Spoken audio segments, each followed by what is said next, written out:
this hand.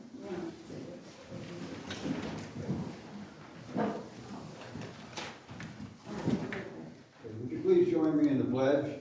I pledge allegiance to the flag of the United States of America and to the republic for which it stands, one nation under God, indivisible, with liberty and justice for all.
At this time, Madam Secretary, did anybody request to speak? So we have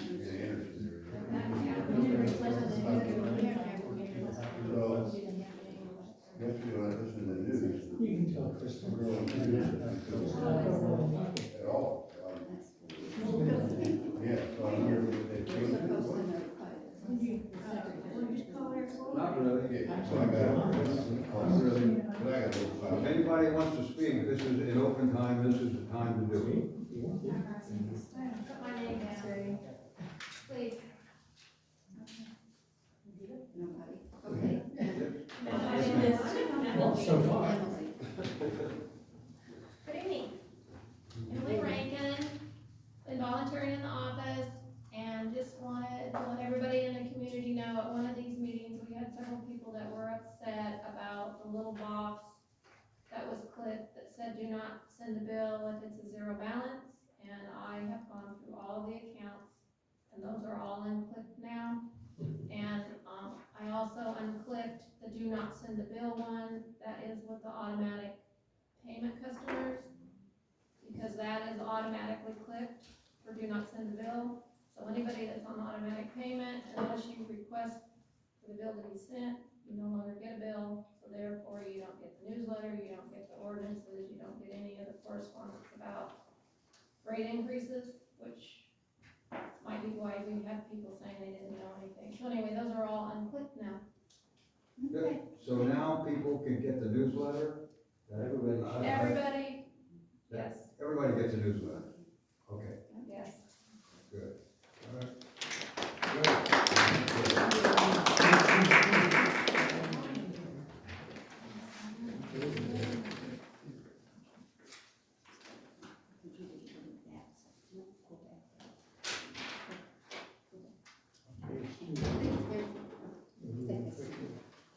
Okay, we have the consent agenda. Following items are expected to be routine and non-controversial. The board of directors will act upon them at one time without discussion. Any board member, staff member, or interested individual parties may request that an item be removed from the consent agenda for later discussion. Okay, we're doing the financial statements, bills paid. Well, the agenda, we got in our packet the list of the bills that were paid for the month, I guess you got that, right? Yes. Okay. And the employees' salaries for the couple of months, a month and a half, something like that. I just wanted to mention one thing, on the credit card, National Bank of Omaha. I noticed that when I looked over the accounts this last time that we signed checks, there was twice on there a late payment of $39. Got any idea why we paid late on that?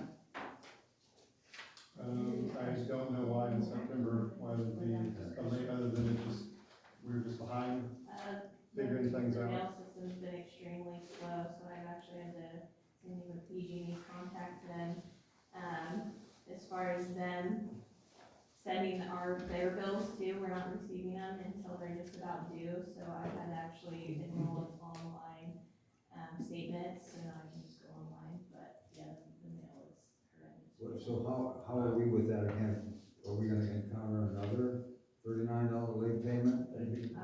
Hopefully not. So we're caught up then? Yeah. Okay. Yeah. I can understand. I can understand why in the last couple of months, why things have been a little haywire, but, yeah. Anyway, I noticed that there's a couple of late payments on that. We need to add some. What- Trying to add things to the agenda, do you have? They don't need to get on the agenda, we need to add that. Yeah, so we need to, well, we're gonna talk about the next steps in the vacancy process, It's on the agenda. but I need to add, Well, before you do, we have to have a motion for accepting the financial statements? yeah, we need to get to the agenda items before we add something. Oh, yeah, okay. That was kind of ask questions. Are we good? We're not, You don't need a motion? Not to, I mean, Except the item's been pulled out. You have to, for the discussion. Well, I move to accept. Following Yeah, and I'll say. expect to be routine, okay. All those in favor? Aye. Okay, did you get that, okay, Kristen? Okay, now we wanted to add something, and it was about to bring change. so I need to request that we add an item to the agenda tonight. We learned late yesterday and today that we qualified for a line of credit, for $250,000. And the bank is, wanted to see that on the agenda. They're drawing up loan documents, this week, and we could potentially sign for it next week. And the bank would like to see it on the agenda to figure out, if we're gonna accept the terms, and who's gonna sign the loan documents. Here, 5%. Thank you. So it would be this, So you'd have to add it as an urgency item, correct. and, so I would move we add an urgency item to the agenda, allowing for the signing of the documents, financial documents. you wanna make that for Jay? It would be, to discuss to discuss a line of credit with Tri-County Bank. Discussion action. And action. I would so move. Second that. Aye. Aye. Okay, everybody. I'd like to put that in with the rest of the Tri-County's discussion as well. Where would you want to put that? D. D. D.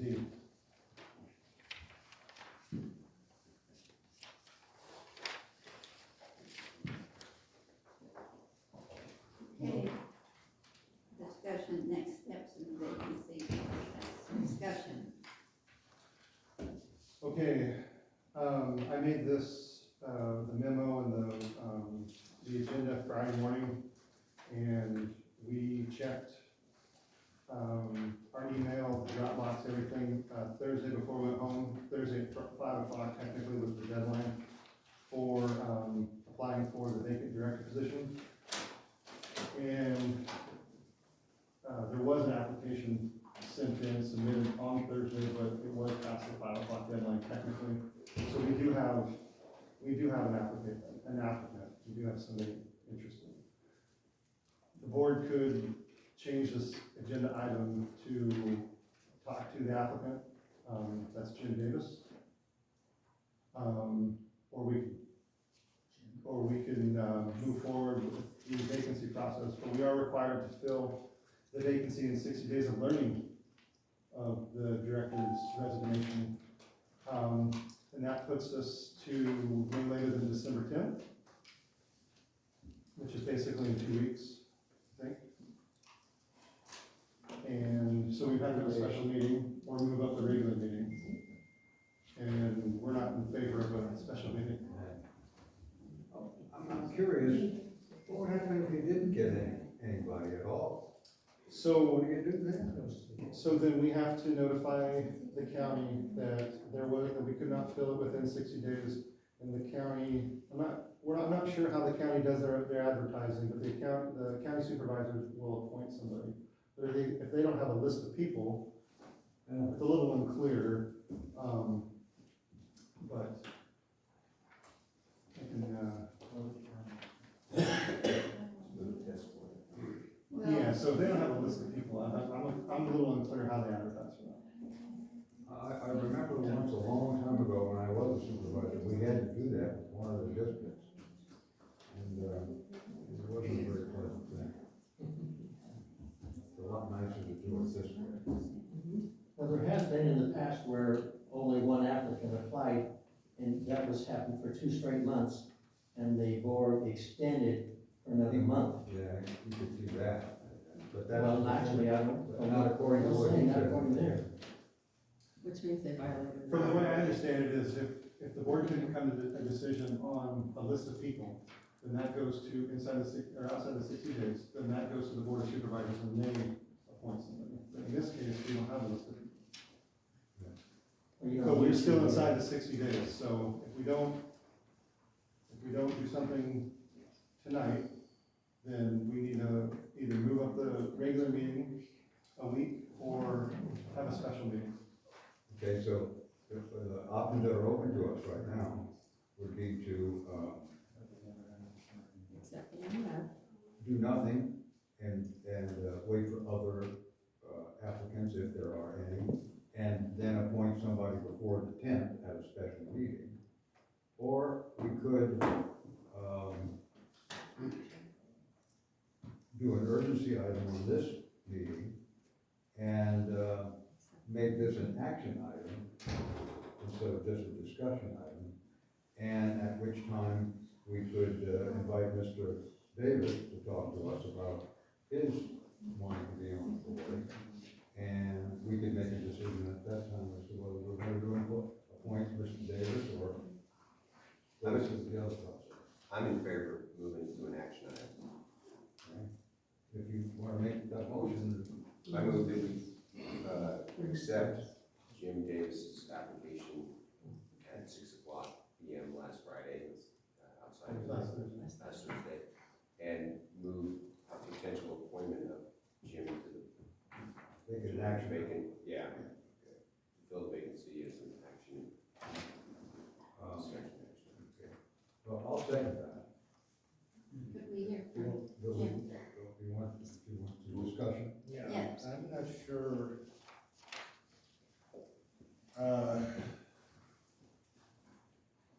Whether we can do that, you know, if it wasn't received within the timeframe, Right. can we do that, or should we just try to, like Bill said, move the next meeting up a week so that we can, address the 10?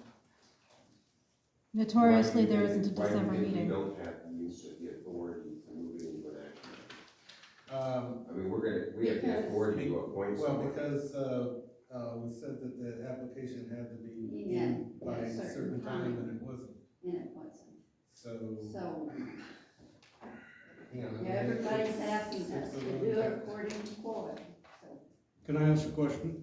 Everyone, Okay, in regards, in the application, Bill, does it state clearly on the application, it needs to be in by 5 PM that particular day? All I read was the date. No, it said by 5.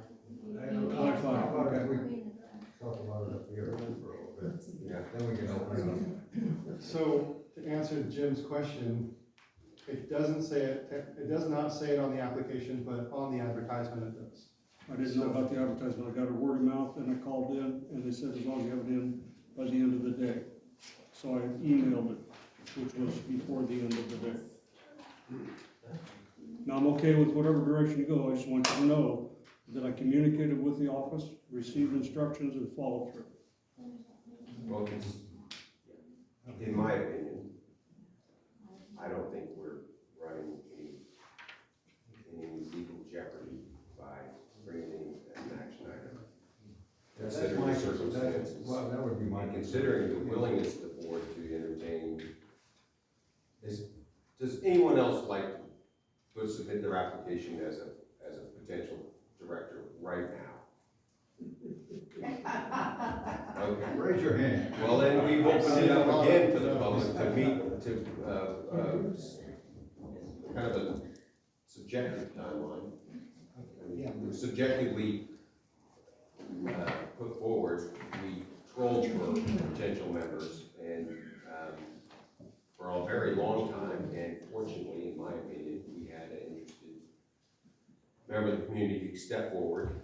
We've heard Jim at these meetings before. He's engaged. He's been coming for several months. He's a business owner.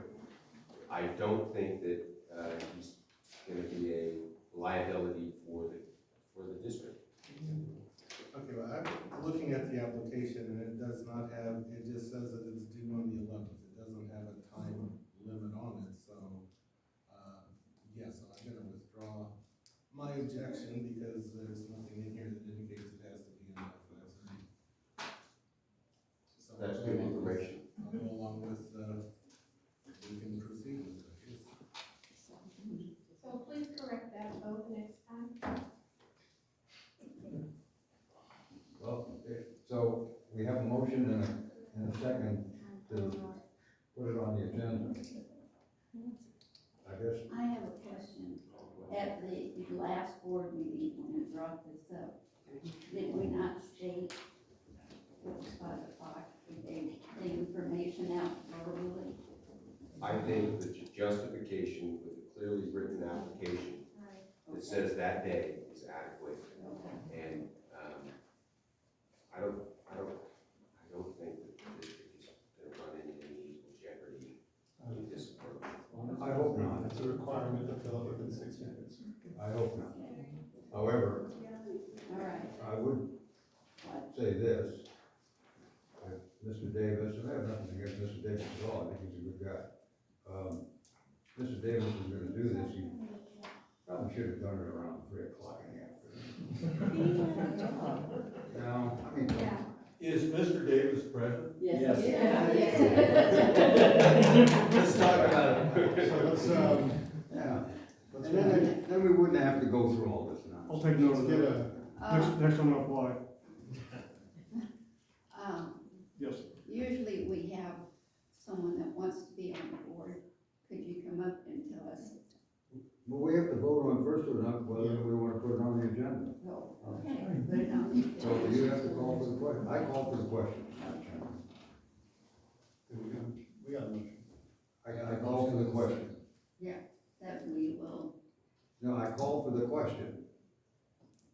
Which has to be voted. Ask us if we are gonna vote aye or nay. to elect Yeah, them. yeah, when you call for the question, usually the clerk of the board will ask Yeah. individual members, but we kind of have a secretary and we don't necessarily have a clerk. So I think it falls on you to call the question. Okay. What's the question?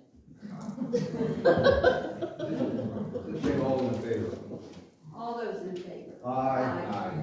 Okay. Oh, Now, it's on the agenda as an action item, so now we can, interview Mr. Davis if someone wants to ask him to you step mind up and coming talk to him. forward and just telling us? Where we can like about you to yourself? stand. Right. Oh, yeah, if you would over here, please. Yeah. Just making sure. That's the traditional way of doing it. That's right. Yes. What's your motivation? Well, it stems from the meetings that I've been to. In other words, and I was very clear about it. I said, it's like going to Don Sandwich. Okay, now, Erwin, can you hear, you want me to get that microphone? No. Okay. There is none. Okay. I'll do the best I can. Okay, it's like going to Don's Sandwich Shop and checking off all the things you don't want, and that's what I was hearing in all the meetings. So in that drives me to find solutions, because we're losing all of our crops. And, you know, we lost trees, and everybody has, I get it.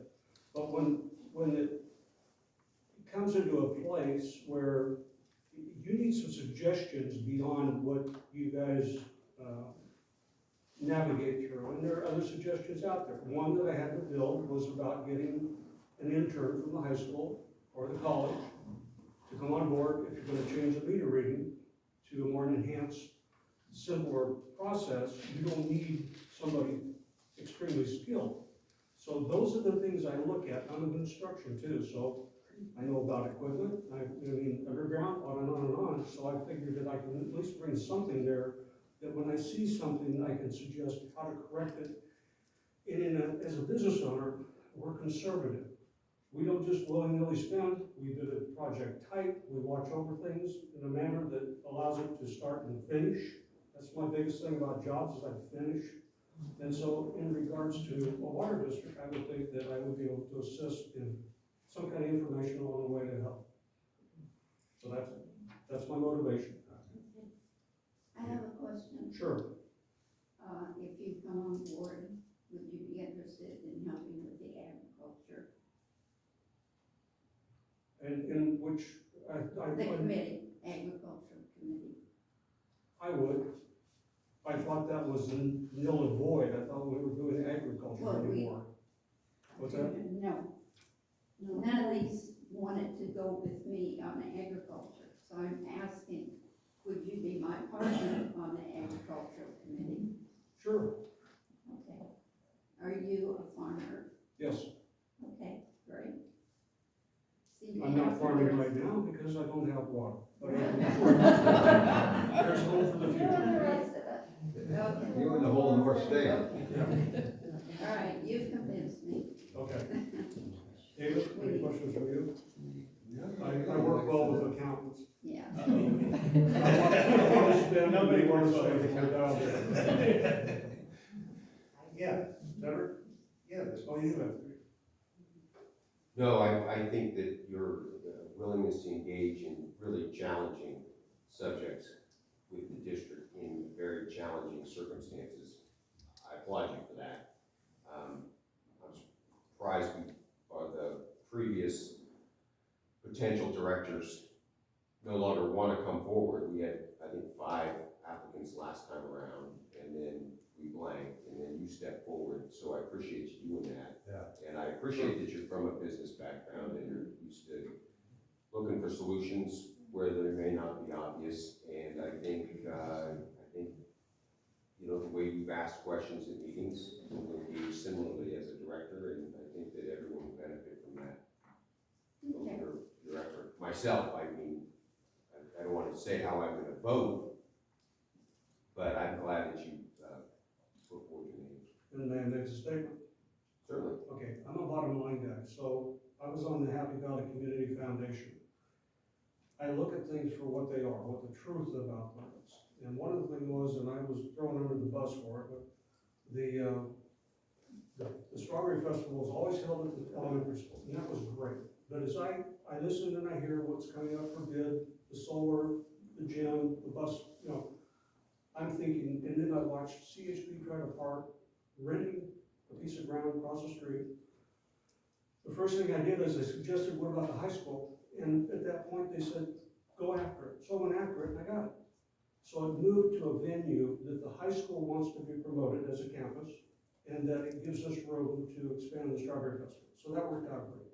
So that's what I'm saying when I look for solutions. Second thing was, I was only president for 1 term. During that term, when they voted me in, they walked over the box, said it on the kids, said, there you go. So I got looking through the grant that we got from the county to rehab the building there, and I read all the way through it, and at the tail end of it, I found the clause, or the document in there that stated that it was a loan from the state of California to the foundation, or to the county, to the foundation. So it was not a grant, it was just packaged as a grant. And I told all the board members, this is a loan. If we don't fulfill the nature of the loan, and for any reason that this foundation goes under some kind of lawsuit or whatever, the people that donated that property lose it to the state. So we started paying on the loan. So those are the things I look for. I look to keep us out of trouble, and I look for solutions to problems. So there you go. Anything else? Did I hear? No, I'm not shy. How's school or not? Can I hear a motion? I move to, select Jim Davis as our newest member of the board. I would second that motion. I'd like you to add to the motion though, that he has to pick up his own chair and bring it over here. It's your addition. Oh, where did he go? Right here. Right here. You got the chair. Oh, where was the application, Scott? He took the chair, but. It was sitting there all by itself. Well, anyway, All we those gotta in- get a chair. All those, let me finish. Oh, yeah, go ahead. All those in You gotta favor? vote, Aye. Aye. Okay, welcome, Jim. Yeah.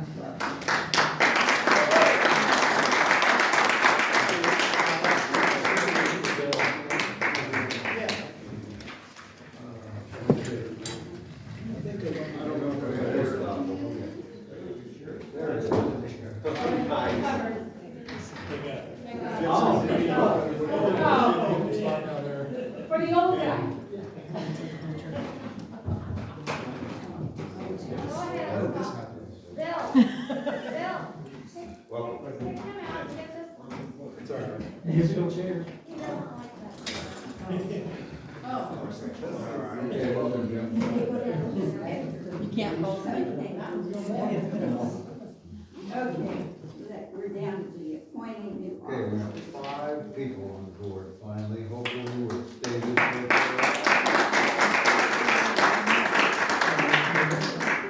Okay. Appoint new officers, chairs and vice chairs. This is discussion and an action. May I make one statement? Yes. I don't know the formalities as to how the Brown Act and all of that, so bear with me. Yeah, we'll teach you. I appreciate that. We'll teach you. We'll teach you. That's interesting, you know, because you worked with the community center for so long, and, you, working with the community center, there were no regulations like you're gonna be dealing with here. And this is just amazing. And you get overwhelmed by it sometimes, but it's all designed so that the public can. Excuse me, I'm sorry. I forgot to swear on him. Oh, yes, go right I'm ahead. sorry. You need to come in. Somebody's listening. No, we always do it right away. Have you got it? Yeah, somewhere in this next. There we go. Take these stands. Sorry. You are good. I, I, Jim Davis, solemnly swear solemnly swear that I will support and defend the Constitution of the United States that I will support and defend the Constitution of the United States and the Constitution of the State of California and the Constitution of the State of California against all enemies, against all enemies, foreign and domestic, foreign and domestic, that I will bear true faith and allegiance and I will bear true faith and allegiance to the Constitution of the United States to the Constitution of the United States and the Constitution of the State of California, and the Constitution of the State of California, that I take this obligation freely that I take this obligation freely without any mental reservation without any mental reservation or purpose of evasion, or purpose of evasion, and that I will well and faithfully discharge the duties and will well, faithfully, and discharge the duties upon which upon which I am about to enter. I am about to enter. Congratulations. Thank you very much.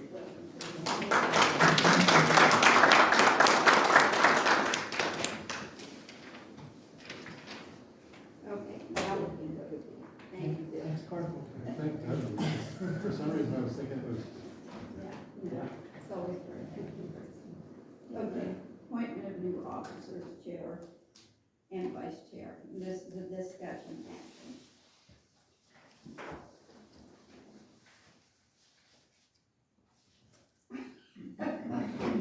I think that the public has made it clear that they would appreciate at least certain select people that are engaged with the district right now, the board of directors, that Chairman Tranter, you would step down as chairwoman and let someone else stand in your stead. And I can appreciate where the public is coming from. They're engaged and they're expecting meetings. And granted, the meetings were chaotic early on in this process, and they settled down quite a bit. But I don't know that it doesn't hurt from an optics perspective if you were willing to do that, to go ahead and step aside and let someone else take the chairman's position, at which point we would assign different members to the various other positions. Okay, so are you asking the same vice? Sure. Let's ask Mr. Fust if he'd step down as vice chair with a setting with the idea that Mr. Fust may be the vice chairman under the guide of the new chairman. Or he might be the new chairman. Or he might be the new chairman. Well, But that would be the vote of this body. This body, I think this body needs to make somebody needs to make a motion as to who they would like to put as chairman, and then we go from there. And then after that, once the chairman is determined, then vote to see who's vice chairman. Yeah. All right. So who wants to be the chair, and who wants to be the vice chair? That's the question. Well, somebody has to make a motion as to Okay, who. I suggest that Cedric, takes the role of chairman, and Dave would be vice chair. I'll make a motion that Cedric would be chair, David vice chair.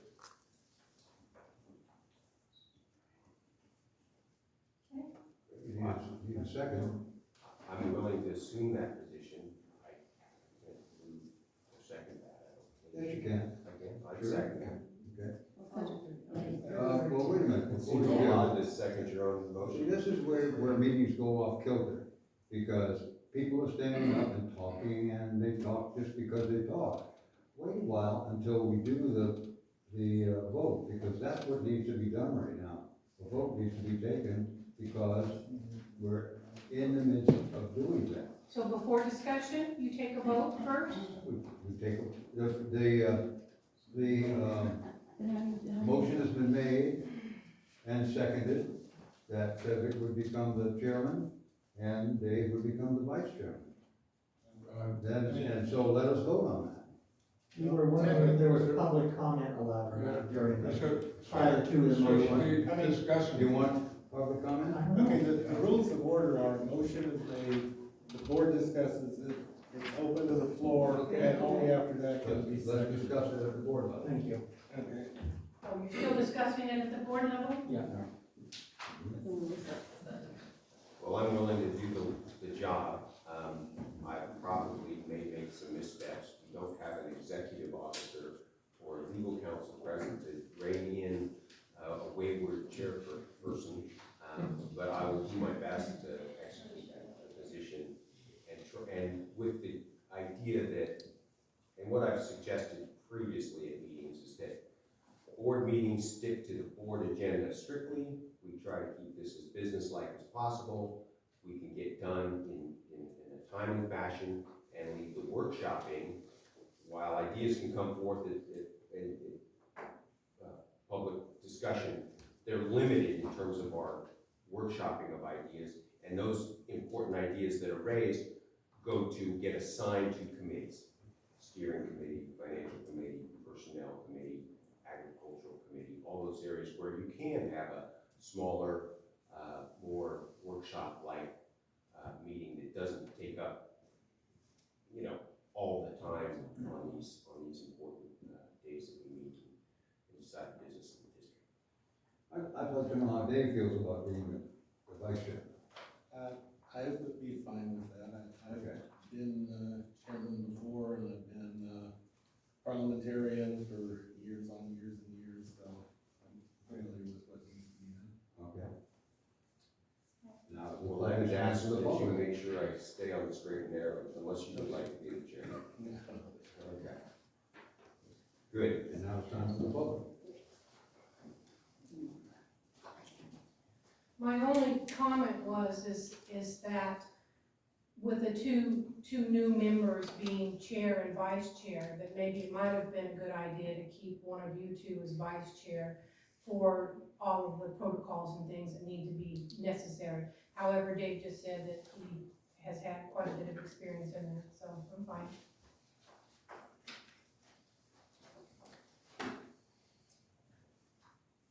Is there a motion? I'll move approval. Is there a second? Second. Okay, all those in favor? Aye. Okay, let's change chairs. I can just stay here. Yeah, just Move over. Oh, Yeah, No. You use it for now. oh, I didn't know, oh, this is an official. Oh, wow. It's got her name on it. Wow, okay. It's not district property, okay. Well, I'll make sure. Very good. Thank you all for your confidence in me taking this new position, and Dennis for suggesting it. I take it with a little trepidation, considering the condition the district's in and the flack that, the poor standing that the board of directors has right now with the customers.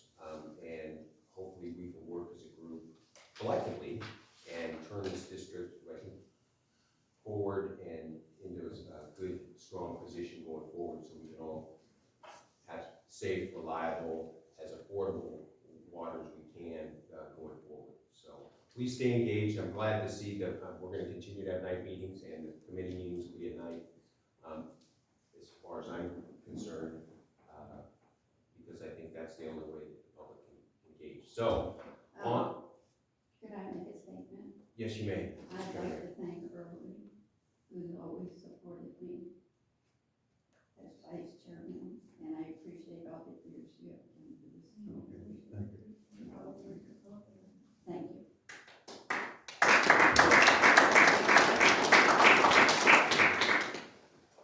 Okay, so for committee assignments, we'll have some discussion. I have some ideas, but I'll turn to my immediate left and just share with Jim Davis what the current committee assignments look like. And so the financial committee is Dave and myself, and also the steering committee is Dave and myself. The personnel committee right now used to have Murray Miller and Johanna Trenton. Now it just says Johanna Trenton. And so there's a vacancy there in the personnel committee. Irwin is on the legislative committee, I believe. I am. And the committee for, is it the union committee? It's the CJPIA, or is that part of the No, legislative? I'm not on that, no. Those That's another one. It might be a good idea for Bill, and maybe you might want to put this off to the next meeting, and let Bill come up with the list of all the committees Actually, that need to be appointed. Oh, he's got it right here. Oh, you got it, okay. Yeah. We can compare notes here, All right. Okay, all right. but so far, David Cedric on the financial. I have Cedric down as the legislative committee. All right. Personnel committee is just Johanna, so we need to, now we have 5 members, we need to put someone there. And then the Aqua JPIA representative is vacant as well. And the steering committee is David Cedric. And then I have nobody on the ag committee, besides Johanna. Johanna's on the committee. So the Dave ag, Yeah, said- no. Jim. Jim. Jim, I'm so sorry. So, next. Sure. Yeah, just when we're in open discussion, we don't have lights or anything, so you'll have to just get my attention. Okay, so I would like to be on the personnel committee and the ag committee. I'd like to work with you. You're, I think it would be, That sounds good. Okay, so with that, then we have, all of the committees are filled then? no, JPI. the JPIA. Now, what's that acronym stand for again? Joint Powers, Yeah. That's our insurance. authority. co-insurance. Oh, that's right, that's the body that insures the district. Yeah, that's the one that's, through, Aqua. Yeah.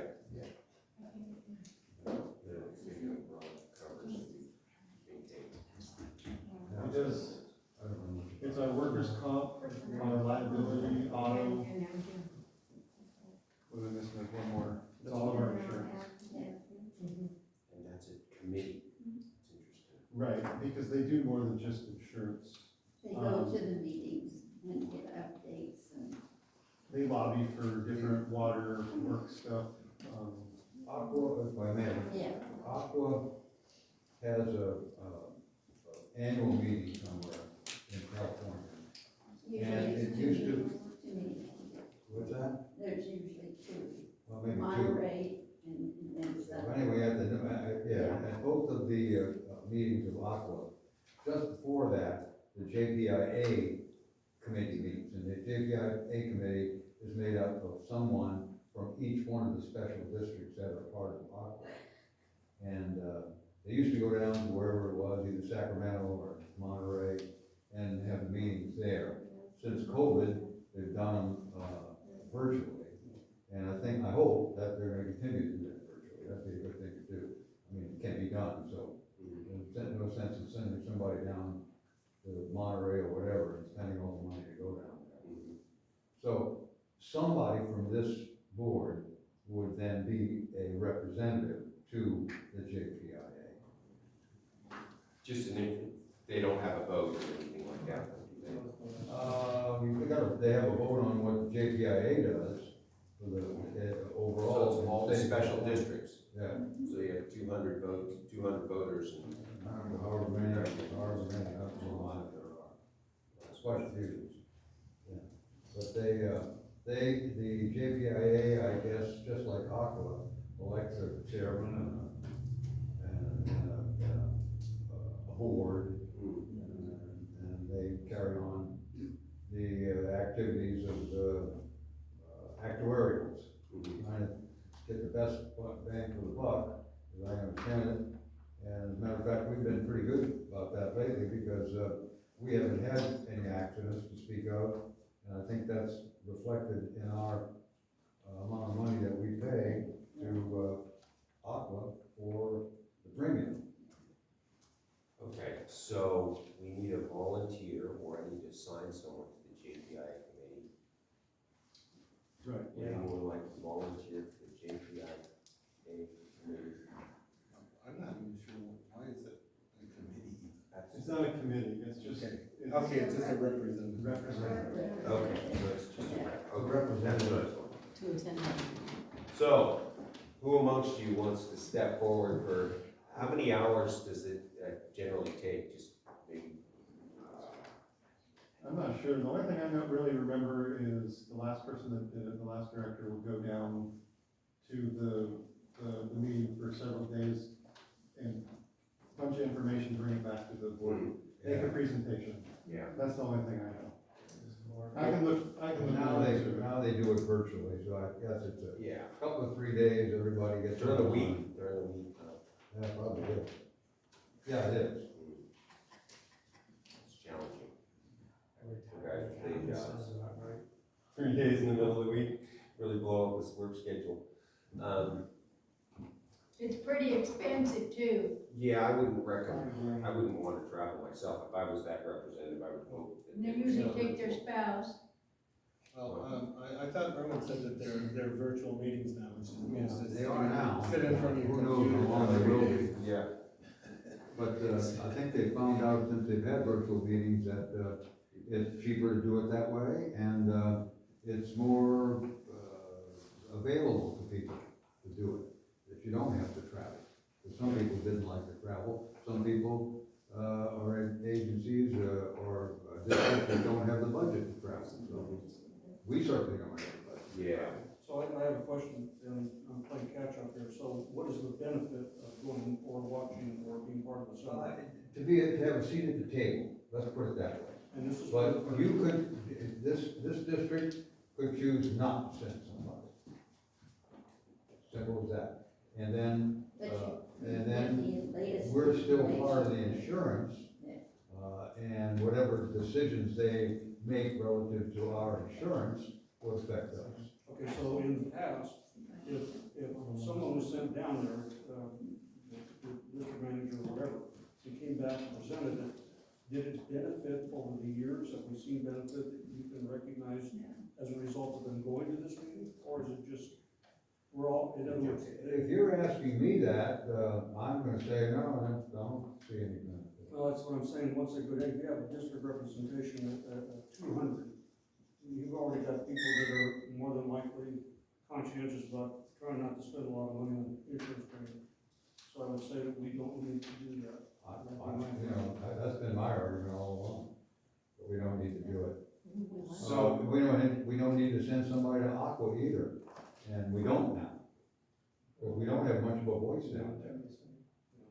so I would recommend, I will suggest that if the meetings are virtual, I will try to attend them if my schedule permits. If not, I will reach out to one or more of you directors to see if I can get you to listen in or monitor it, or at least maybe gather the information.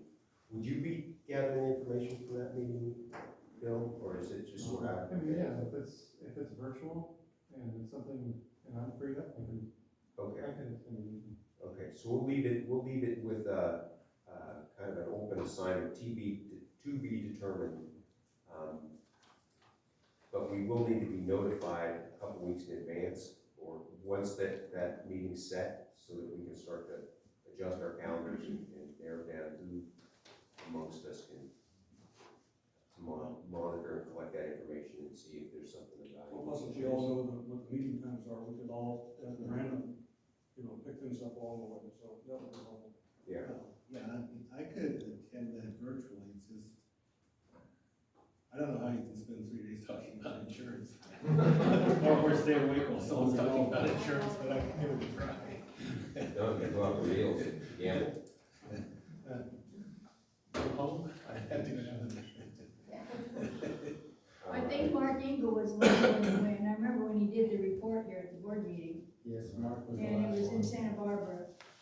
And he was from that area, and he was very involved in the Soquel Water District down there. I forget now just what he did, but it was working real good with his social life.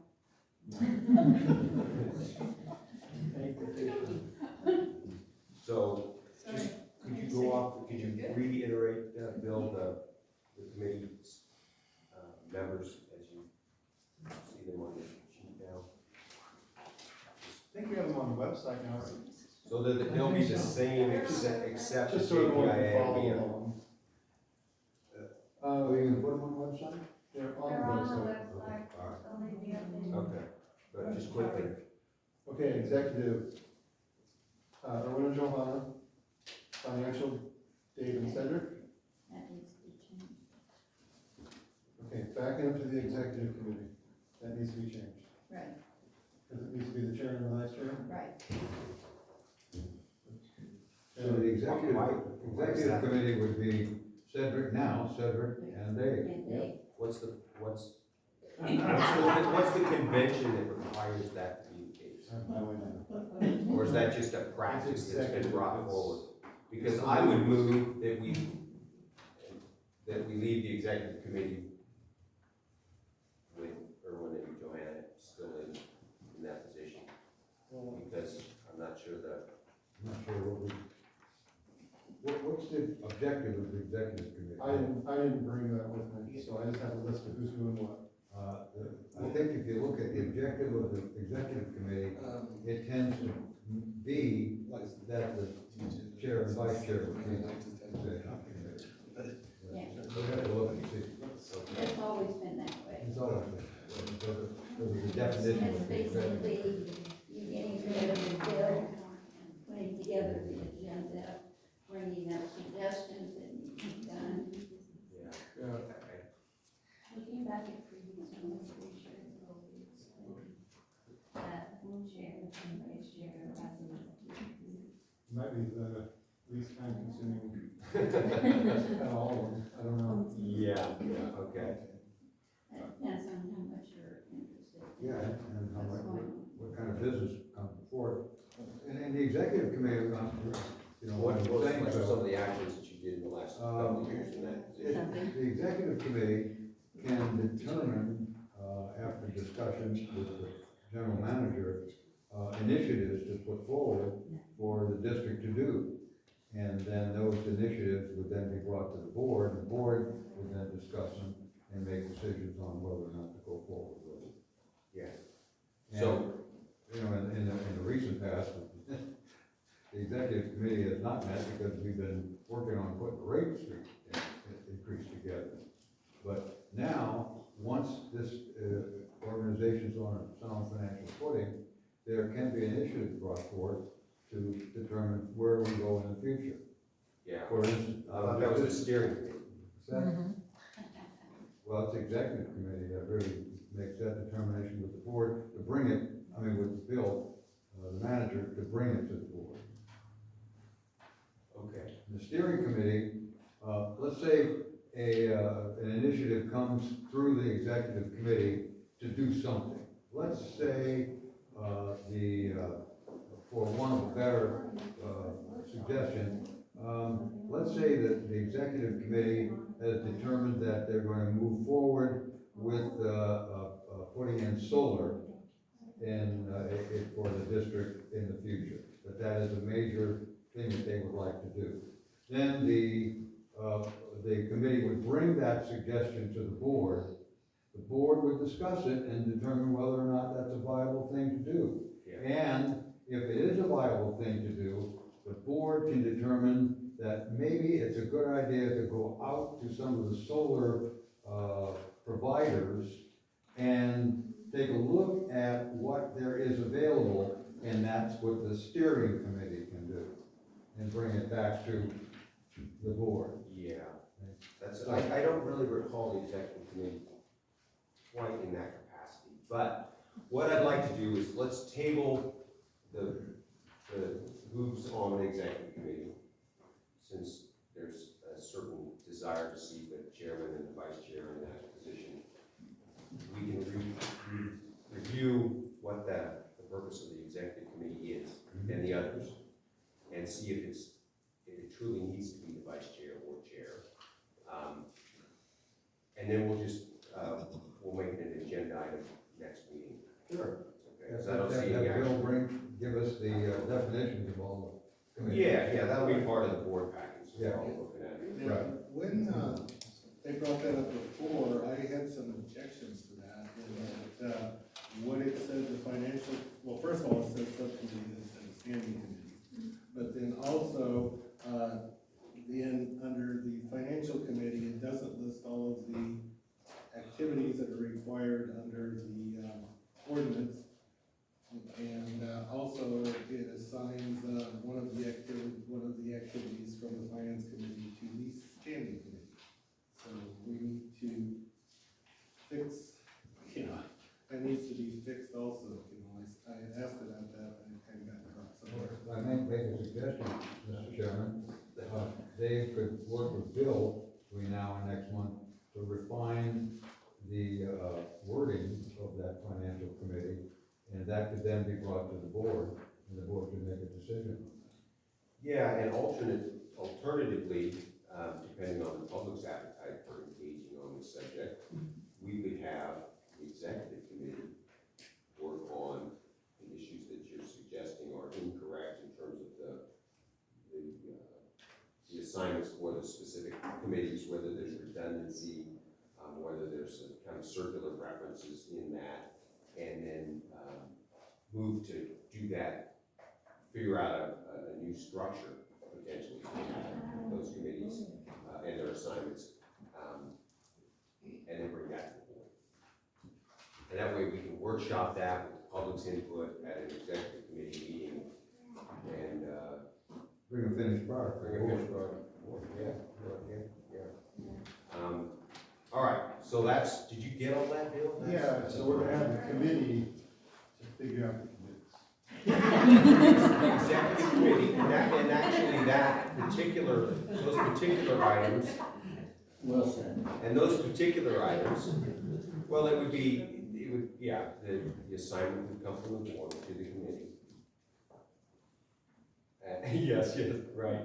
And the executive committee would then figure out that piece of it, whether that's best be done by the chairman or vice chair, I don't know that it really matters if it goes to the committee, because there's plenty of public comment available at that time. So what I'd like to do in terms of opening for public comment, would be after we're done discussing, we're gonna open it up to public comment. Okay, I'm Could just- you, yeah, no, please, if you would just hold Okay. your comment All right. until later. Okay. Is there anything else that you all would like to discuss as our path going forward on this particular item before we hear from the public? All right. We were appointing somebody to the, personnel committee. Did you- No, we uh, didn't. Jim, we did, okay. Yeah, we got Jim. That's important. I do have a question. Jim. One of the things that was mentioned is the district manager. Where are we at in that process? Because they're part of what we're discussing here. So where are we in that process?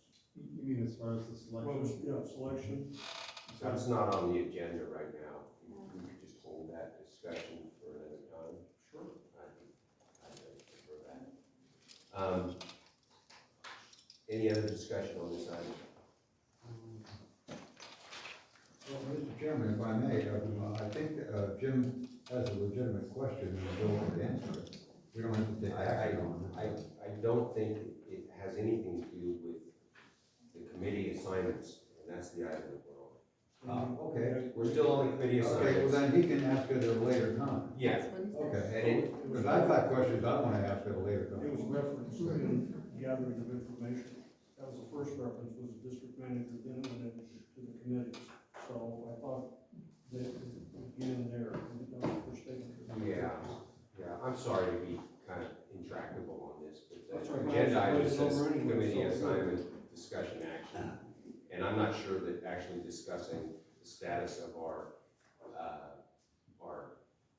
lack of applications, is that on? I don't even see it on the agenda. No. Okay, You think it would be so part of that staff might be a, But not there- sure where we're gonna talk about that. But Mr. Chairman, you must let members of the board, ask questions about some of the things that this district is doing.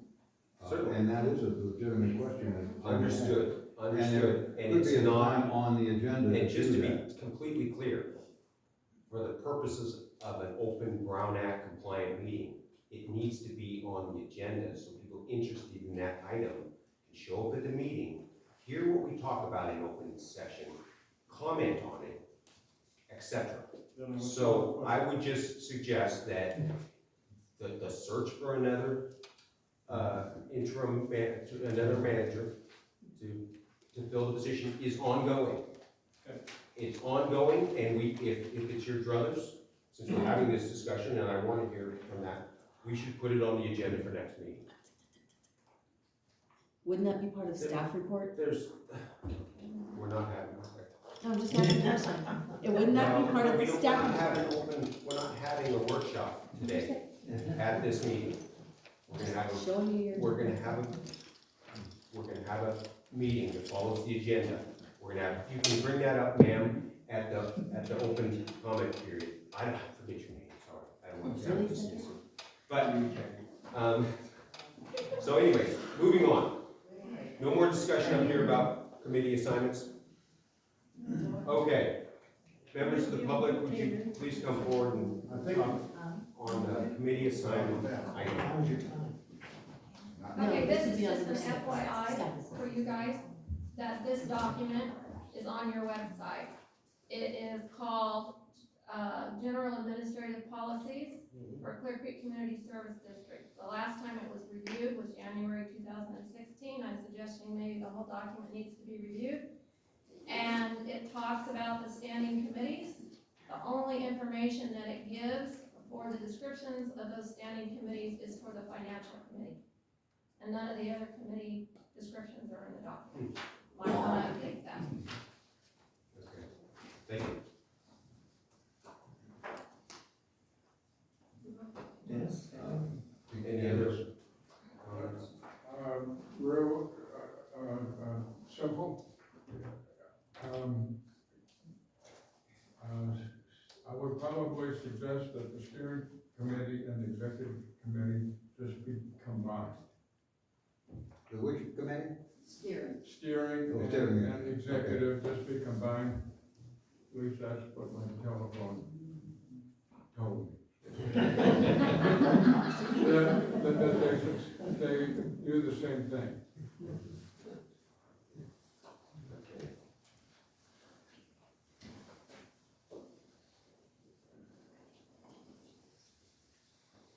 Any other public comment on item 5C? Move we close the public comment. Excuse me? I move we close the public comment. Thank you, sir. Yeah, I think we can close public comment on this item and move on to item B, bank resolution 1 and 2, online banking authorization, discussion and action item. Bill, would you? I'm just gonna read this. So currently Kristen is the only authorized user for the Tri-County Bank Online Program. We don't have a representative that is able to execute online banking agreements, make changes to the system, or add or remove online users. The board needs to vote on who that person will be to execute online banking agreements. The resolution and authorization forms were provided by Tri-County. What was this? These. So that is, that needs to get passed down to Cedric. So that's signature What you're cards. talking about? That's signature, updated signatures Card. for current check signers. Oh. That was okay. something totally separate. And you're on. And so it's John. Okay. But that's not what you're talking No. So what typical documents would these people be authorizing and signing? Well, the first two documents are the ones that are Bad. So,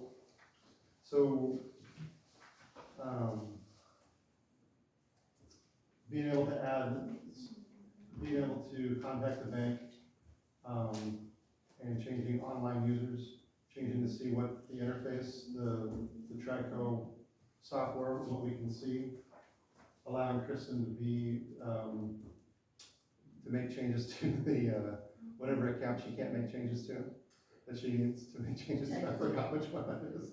We can't do anything basically right now because, we're operating under just an agreement that we're gonna make some changes tonight.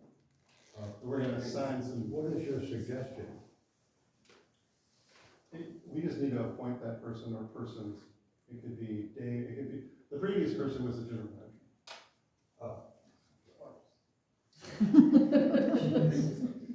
So are you, so you're asking the board then to appoint someone, it could be the general manager or the interim general manager, or it could be a board member. It could be Dave, since he's, it could be anybody.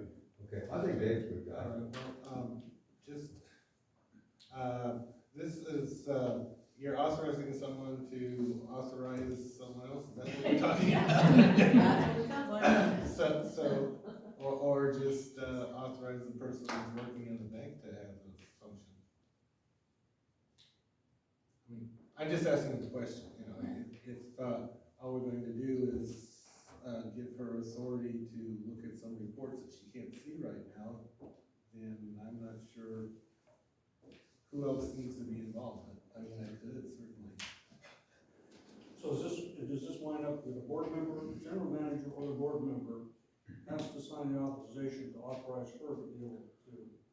The board needs to vote to see who the authorized, Is it one person or two people?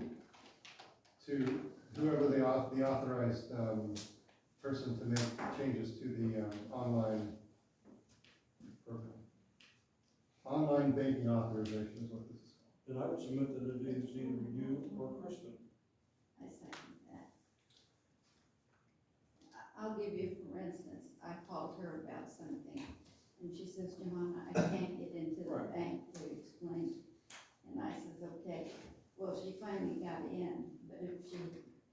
That's only for a short period. Yeah, it was only for a short period of time, Right. so she is the one that does the basic signing, not making the checks up and Well, that would make spending the sense. money. Yeah. So I think she should be the one. So right now, you have nobody that can get in the bank account. We can, but we have limited access, so right Right. now, like, there's an account, for our, union dues, cause that gets taken out of our paychecks. And we're supposed to have a separate account for that, and I can't get into it, so I can't do anything with it. So this is something that can be on a daily basis. Yeah, so like if I check balances. Well, then it needs to be and somebody in the insurance, office. if I were to make any changes to like ACH, like, for payroll, anything like that, I have access to make those payments, but if I were to need to change them, I don't have access to change anything on it. I would submit that she is the best one for that, because if you have multiple accounts, I mean, the funds that come in from, the water district are coming for the clients.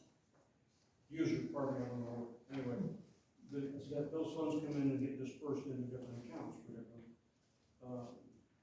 like the insurance, I would assume is one account. I would assume if you would have a payroll account, you'd have a state fund account for a state fund. There's, what, No. 12? Yeah, CDs. these are the actual bank accounts that we get bank statements. Right, I would say that she needs to be the one that has authorization, because she's gonna be handling all of this. Okay, and this is just reporting, right? I mean, this isn't like doing wire transfer or something like that, that would No. be a step. So it's just who gets to look at the bank reports? Who gets to make changes to? And gets, yeah, To, go ahead.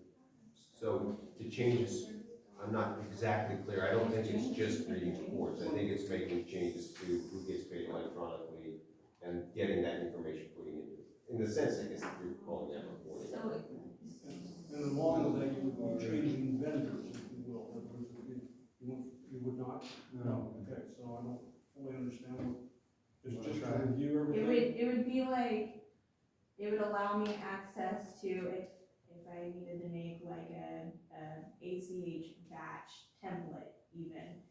So like you guys are under an ACH batch template for your direct deposit of your, board payments, your board meetings. I can't change anything on there. If like Murray, I can't even take him off of it. I have to exclude him every time I were to do something, because I can't make a simple change for them Yeah. to do that.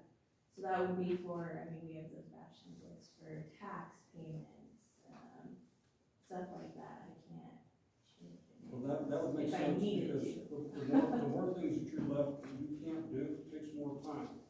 So if we can get her authorized, that she can handle things and knock them out, and get them off her table. Correct. So Correct. we need to- So do we have a motion to authorize Kristen to be able to make the necessary bank changes? I'll make that motion. I'll second it. Thank you. All in favor? Aye. Okay. All right. Next item is E, which is the HVCC, Happy Valley. What was in it? Well, there's two parts to the track. Yeah, it's there, okay. Thank you for that. Number 2 now, we're back on D. Number 2, online banking authorization. Of course.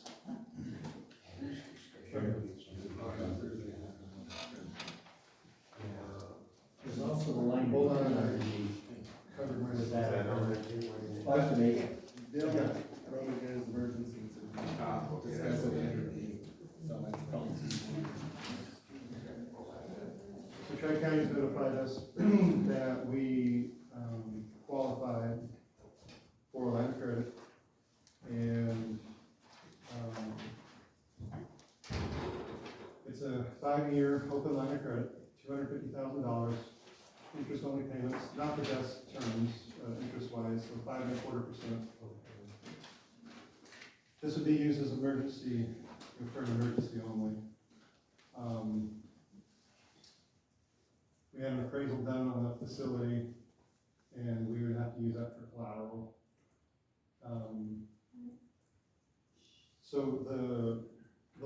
trucks are being drawn up now. We basically need to vote on who's gonna, to accept this, and then who's gonna sign. Who made the decision to require a line of credit? Who did that? The board directed me several meetings ago to find a loans, and I'm still working on other loans, but this was the fastest option, even though it's been 3 months, and not the easiest thing to do. So, I found a loan. It's a bridge loan. Basically, it's a bridge loan. We can use it for an emergency. We've got 2 sizable projects Some coming of up. those in the construction industry, aren't you? No. Not anymore. Other builders have. Yeah, so the 5.25 is not that good at interest rate, and I understand we're not, well, although we have, yeah, We don't have your credit. Yeah. So, we don't have credit. yeah. Okay, so Work on that as well. that's not, 5.25 is not so bad if you. You don't have credit, yeah. Yeah. And so the idea, where would you see this coming into play, Bill, and how would you see it, in expenditures like this get repaid in the timeline that you anticipate? So if we were to use it for anything, right out of the chute, I see when we have, these two projects going, and we have to submit repayment to the state for the backwash recycle pond project, the pond repair project, and the distribution system improvement project. And we get a bill from the contractor or the engineer, and we've got to submit to the state for reimbursement. That takes 90 days. The contractor might not want to wait 90 days to get paid. So we could use this money for something like that. And those are gonna be pretty big bills as they come in. So when, valves out here, valves across the street are gonna cost $30,000 and $40,000 a piece. I have one. So that money doesn't have to necessarily come out of the general fund. We could use this instead of, and then once the state pays us back, we would put this money back into the line of credit. Yeah, my question is that, if we get reimbursed by the state for this, will we also get reimbursed for the interest? No. Probably not. I'd have to look into that. Okay. Well, I'd be curious to know. I doubt it. Okay, from a construction standpoint, so, and once again, the Brown Act, where all this plays in. But when you deal with a contract, when you write a contract, are the terms of that contract dictated by the state or by the board or by, who writes the contract to the contractor? The reason I ask that is if you write to the contractor that you let it out for bid, and you put a stipulation in there, if they'll wait 90 days, this is what they get. If they discount and get paid within 10 days of completion, then, it's discounted, but you figure in, because what that does is it drives the interest rate, what you're gonna do with that. You can manipulate that through the contract, so. So you're suggesting that if the contractor was looking to get paid in 10 days, and we knew that it was gonna be another, 75 days to get paid, we would do the math relative to the size of his buildings. You would say, we understand Factor your that bid, in. but if you want payment right away, you discount your bill. Yeah, to cover that 5.25%. Right, Yeah. exactly. Then I'd be okay with a loan based upon that premise. Yeah. Yeah. So again, this is there for an emergency. Another thing that comes to mind is we have a WIN Act payment due December 1st. Not that we want to, exhaust everything into that, but we do have a $215,000 and change payment due in just a couple short weeks. I've asked for deferment on that, and actually that's a different item on the agenda, but we do have some big bills coming up. Yeah. I hope that we can do better than that for the WIN Act loan. 215. And if you need help from the financial committee to call people to help that effort, I think you should reach out to the financial committee, just to beat on doors and ask for different terms, et cetera, because like you were saying, 5.25 is not that attractive of a loan, and considering what our anticipated payback was for the $1.88 on the bill, that's not gonna come screaming back, that wasn't blended into that cost, so, and then likewise with using it to bridge loan contractors for their convenience, I would hope that you, reach out to, and maybe this is part of the things that we do with the executive committee, because I believe that's where some of that, discussion was on, and maybe we could encourage, if it's those sorts of things, to have Jim on the executive committee, but to get the terms right in the contract so that we don't eat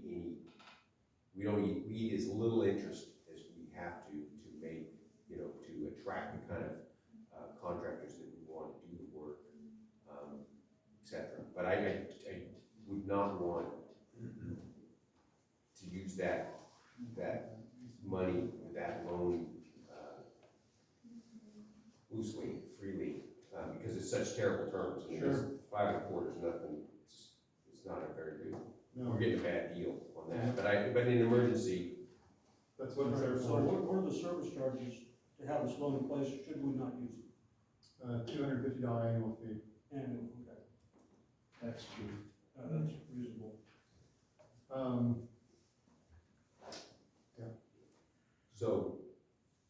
so I suppose, maybe as a standard operating procedure, not to micromanage, your work, but if you anticipate needing to draw on those funds,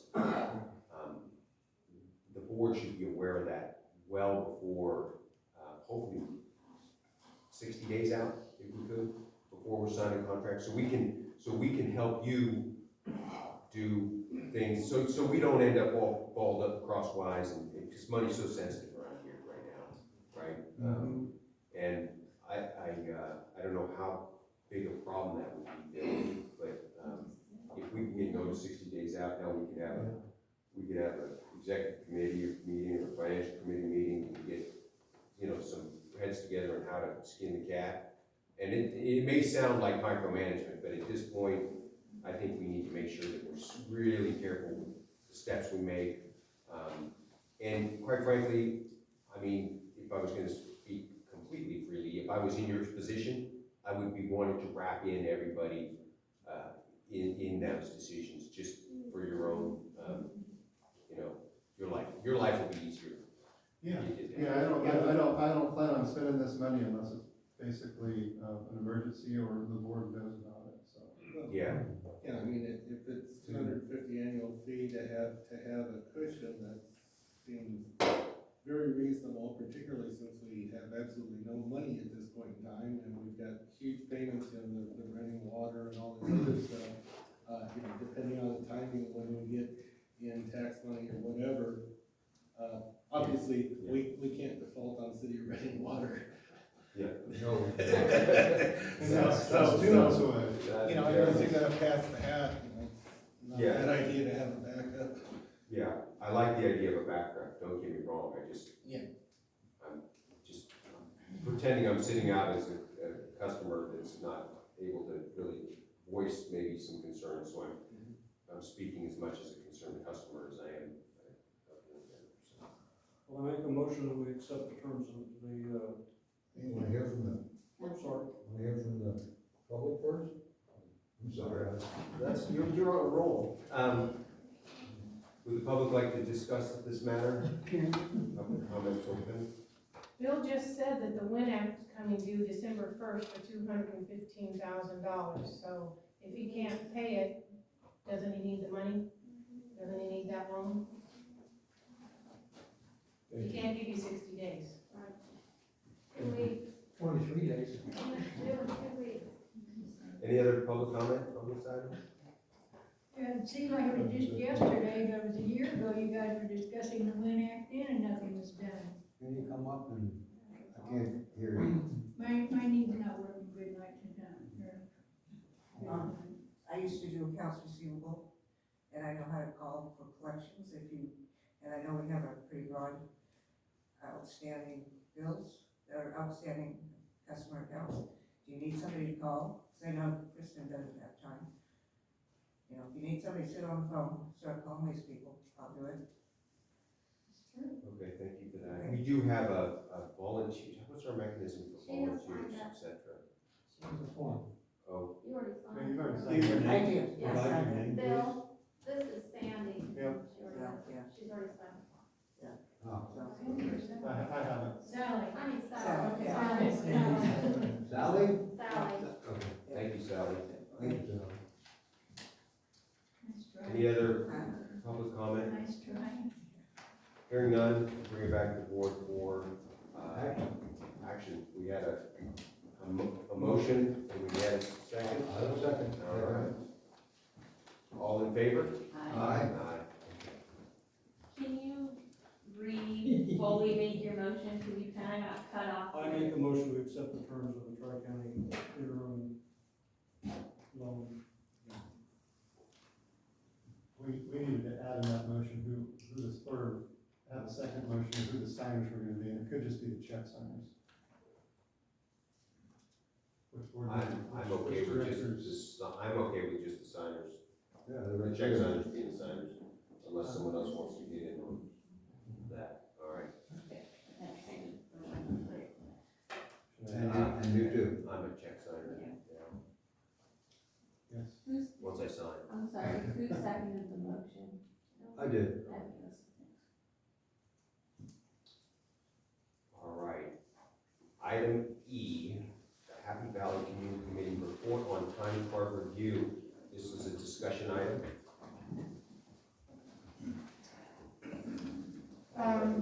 So Emily and I, and also Lori McVeigh came in for 2 half days, and kind of went over just time cards, so we didn't have access to any other records. But I have one question for Johanna and Erwin. Who is John Rossi? Who is that? John Rossi. John Rossi, he's the, He is an electrician slash, process automation subcontractor we use. So he's the compliance officer? No, he's an electrician Okay, slash process automation. who's the compliance officer? Currently, that position's not filled. Okay, so when we were reviewing records though, we had that was on the website when we were looking at salaries. Yeah, And it was about $11,000. So who is the compliance officer? so it was Jim, but now it's vacant. It was Jim Paul, Jim was the Paul. compliance officer, or regulatory compliance officer. Okay, just wondered why the low salary is what we were looking at. Okay, Oh, because he was only here, short, well, no. because he was only here part of a year, probably. So the records that we saw showed that this person worked like 8 hours, one pay period, 11 hours, maybe another pay period. He worked maybe 1 or 2 hours, then another quarter, and 3 or 4 hours another quarter. And so it was very inconsistent times. And so it was just like, well, what was this position? So I'll talk to you later about it then. I just thought it was John Rossi, so that's. Yeah, that sounds like a subcontractor to me, that doesn't sound like a full-time employee. Regulatory compliance was full-time. I would agree with you, but it was a salaried position, so that's why I said hot, so okay. Well, I'll give you what information we have later, but that's fine. Okay, to get back to it, so we had some real issues with the time cards. Emily is going to go a little bit more in detail, but some of the items that we found was the time cards themselves have no start dates, begin time, no out to lunch, no back from lunch, no end of day. So it just says 8 hours. So if you have overtime, for the field workers, they have an overtime sheet. So we were basically looking though at management is what we were looking at, the 2 management positions. The overtime, so that you know, overtime was used almost on a daily basis for the last 3 years for those 2 management positions. Almost consistently 1 to 3 hours a day, okay? So when you see somebody that has $55,000 in overtime, now you know why. But was it at the beginning of the shift, the end of the shift? Did they work through their lunch? We have no idea. So those are things, FLSA says you have to have a start time, out to lunch, into lunch, and into day. So as far as we understand, we should be following under that.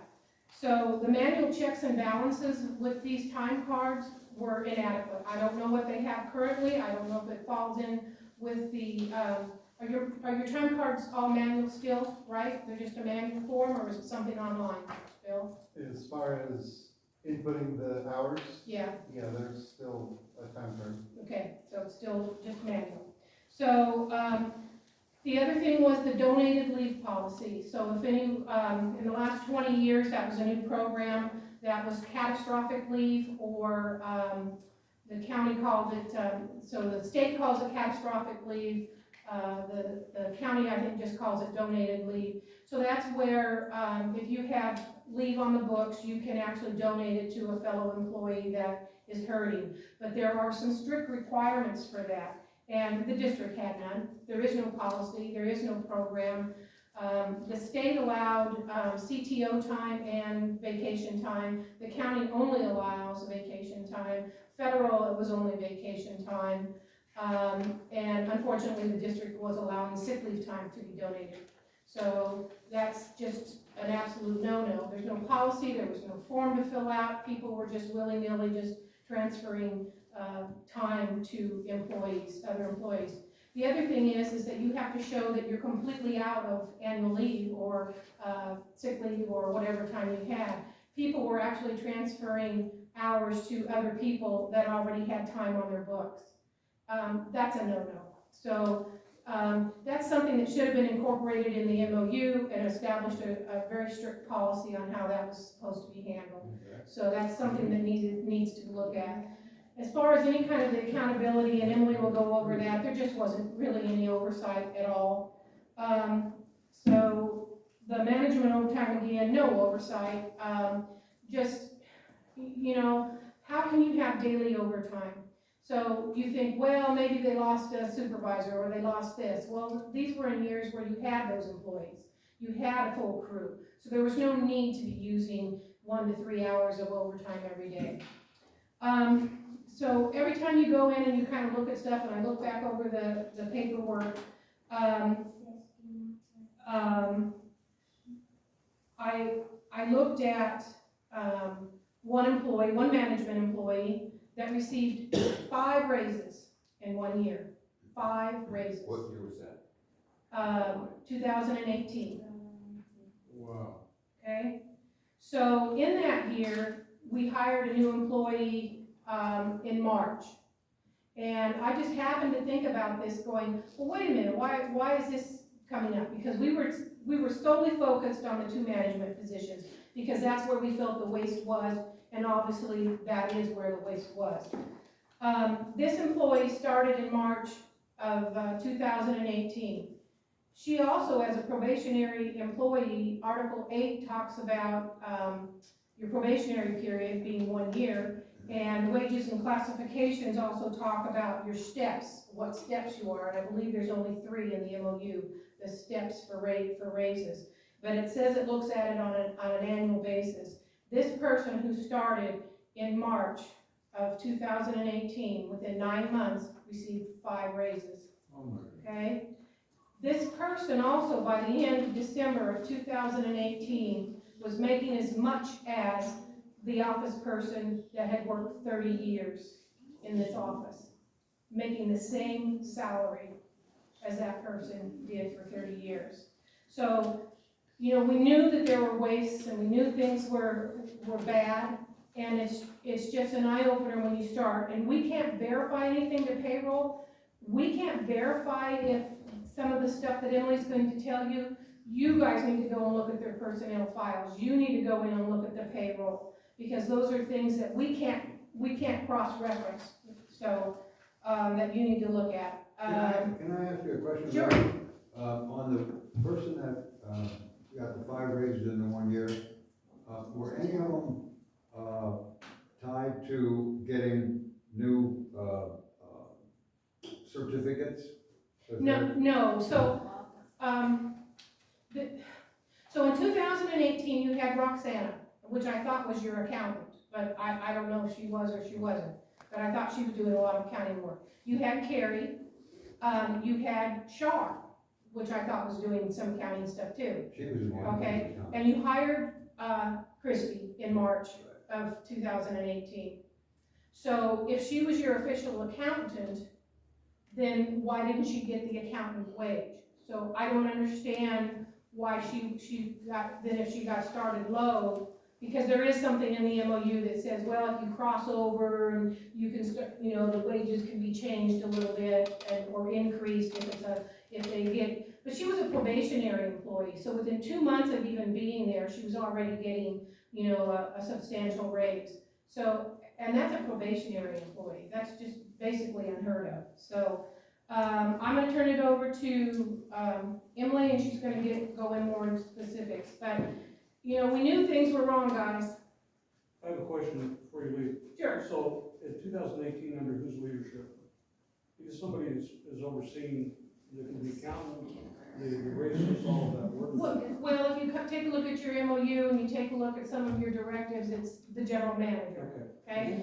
I found something though that said that, you know, of course the board is overseeing the general manager. Right. But you as the board have got to be engaged in what's going on down here, because it was just wasteful spending, and we knew it. We knew that there was something wrong. You could tell by just looking at the salaries that something was just critically wrong. Okay, a lot of information, I'll try to go as quickly as possible, it's already greatly condensed.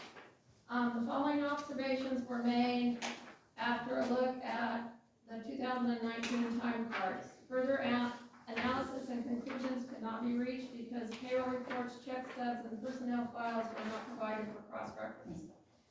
Time cards do not follow the regulations. There's no start time, clock in and out for lunch, and no time of day. So Bev already went over that, so I'm gonna move on.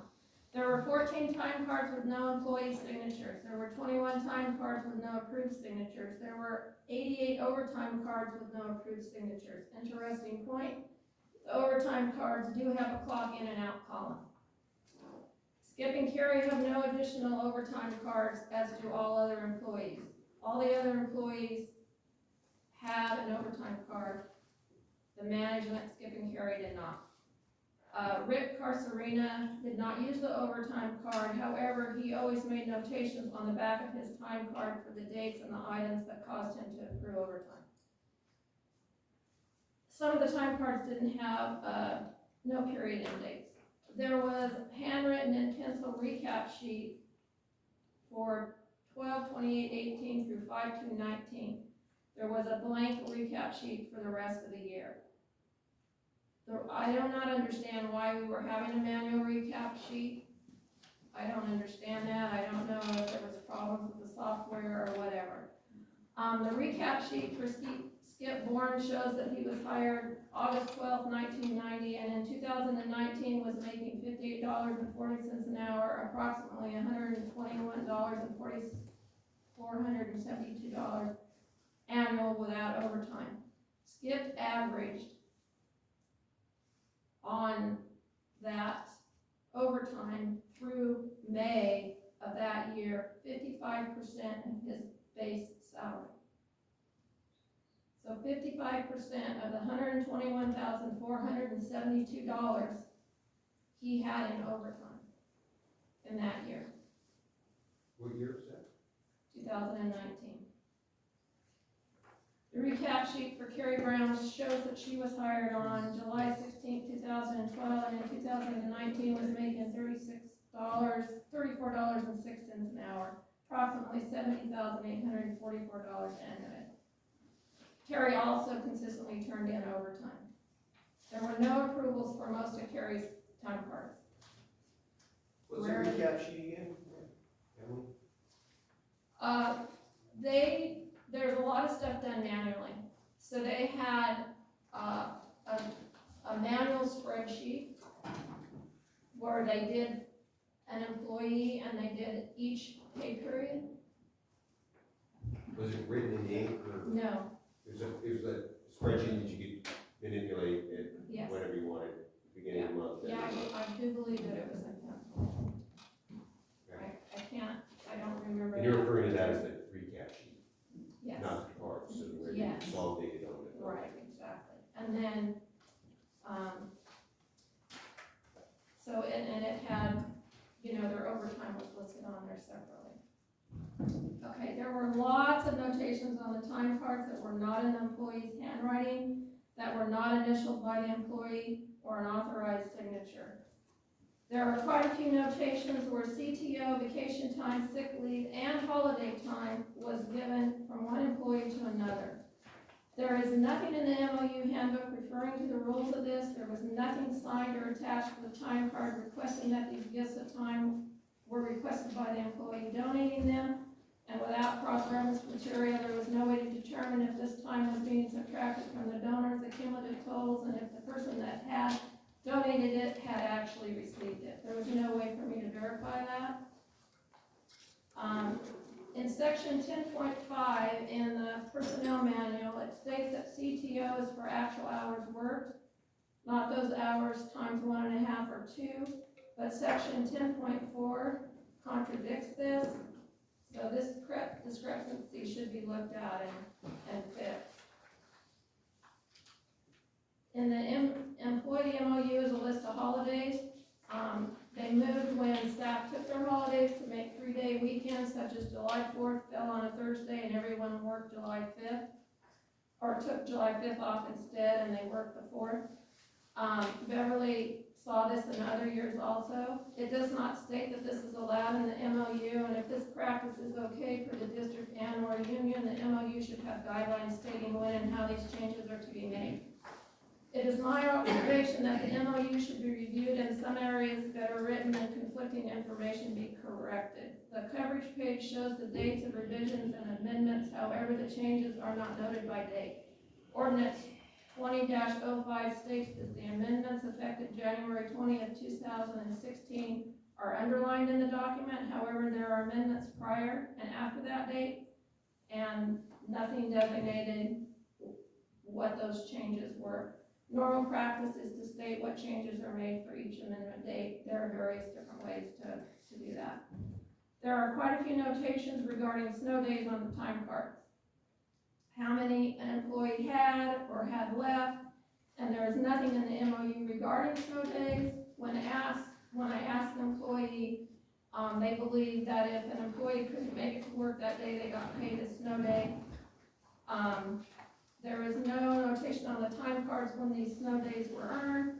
There were a few notations when some of them were used, so I'm not sure what was going on there. I think maybe possibly that if the employee couldn't get to work, they got paid for the snow day, and the ones that worked the snow day had time accrued that they were using. I'm not sure that there is compensation for snow days. Was it approved by the board? It's not in the MOU. There's nothing about snow days in the MOU. There was frivolous use of overtime, such as during the period end date of 5/30/19, an employee was paid for the following. On May 27th, 3 hours of double time to wash the car for a trip. On 5/28, 3 hours of overtime for review of contract and travel time with Johanna. On 5/29, 4 hours of overtime for early and late review of contract with Johanna. On 5/30, 4 hours of overtime for review and travel time with Johanna and car cleanup, for a total of 14 hours of overtime. I believe that this was possibly for the WIN Act. It was by a management position, and I feel like the workday should have been adjusted to cover that overtime, instead of us racking up 14 hours of overtime. And part of that was to wash the car and clean the car afterwards. What was the rate of the 14-hour, earn rate for that? 2 times 58. I'm sorry? How much did they earn for those 14 hours? I don't know. I don't know. But the overtime would have been time and a half of their regular Exactly. salary. Exactly. It was a management position. Oh, okay. And this is the type of stuff that needs to stop. It's why we're in the hole now. These things need to be better looked at. And you say, who was that for? I didn't give a name. Went down for that winner. That's my guess. I never don't, went down to I don't that. know that for certain. I did. Workman's comp audit should have caught some of these deficiencies that I found when looking at the time cards. When I asked Bill, he didn't think there ever had been one. I don't know if that's true or not. I find that really hard to believe because where I worked, there was a yearly workman's comp audit.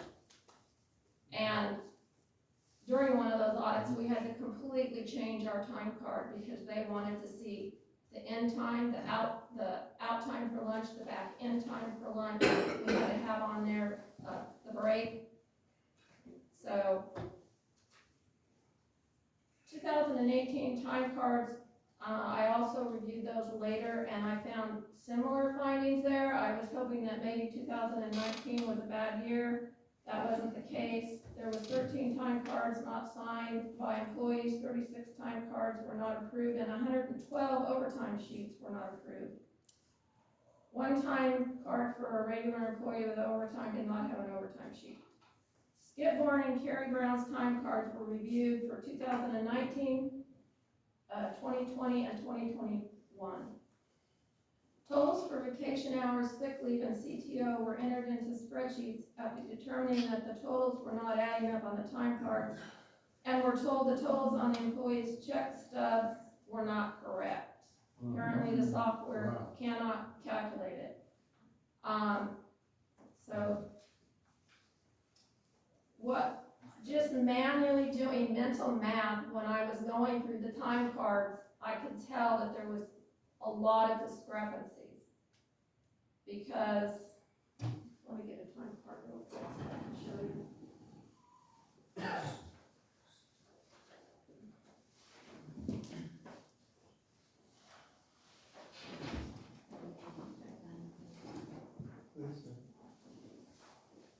There's a beginning balance here, but on for vacation, sick leave, and comp time, so there's a beginning balance here. But every pay period, so they might possibly earn CTO, they're earning sick leave every pay period, and they're earning vacation time every pay period. So what they're earning has to be added on, and then what they've used has to be subtracted off. There's no ending balance over here, and then the next pay period comes, and there's a figure there. And I could tell, doing mental math, that they were way off. So I developed a spreadsheet, and Bev came over to my house, and I had her read off on the time cards, and I did the manual input. And like I say, the recap is only based on the time cards. I have nothing to cross-reference it to. You have the breakdown. I'm just gonna real quickly just give the ending summary. So for Skip Bourne in 2019, the year-end balance on the time card stated a total of 156.5 hours, and his correct total was actually 220.5. For his sick leave, the year-end balance was 1,472, and that was correct. For his comp time, the year-end balance was 3¼ hours, and the correct total was 13¼ In 2020, his year-end balance for vacation was 91.5 hours. The correct total was actually 226½ hours. So as you can tell, doing it manually wasn't good. And this is only 2 people that I looked at. The year-end balance on the time cards for sick leave was 1,576, and the actual total was 1,560. So that way was, sometimes they got cheated, sometimes they got more. In 2021, the vacation hours for Skip, the time card said 219½ hours, the correct total was 294½. The sick leave balance year end on the time card was 1,640. The actual correct time was 1,554. Emily, just, when you say the actual, it makes it sound like, well, the written on the time card, the figures tend to be consistently lower than the actual. The actual, what they're being paid on, and so what you're seeing the difference between what's on the time card and the actual. What I Is did that was the, I is that the developed, fluff or the? what I did was I developed spreadsheets with formulas built in. And I started out with the beginning balance of what it said they had for the year, okay? And I added in for each pay period, what they had earned, what they had used, and if they had given any away. And then it came up with a total. And I just did that for the whole entire year, and when you get down at the end, what I'm telling you is what the time card balance said and what the actual correct total was. Or Off should of my- be. Should be, what I did in a spreadsheet with formulas. But we had no way to verify that with payroll to see if that actually, those figures actually transferred over. So what you're saying is you don't know the truth. Correct. Right now, we can't cross-reference and, You guys can, we could not. We could not, Okay. you guys can't. Okay.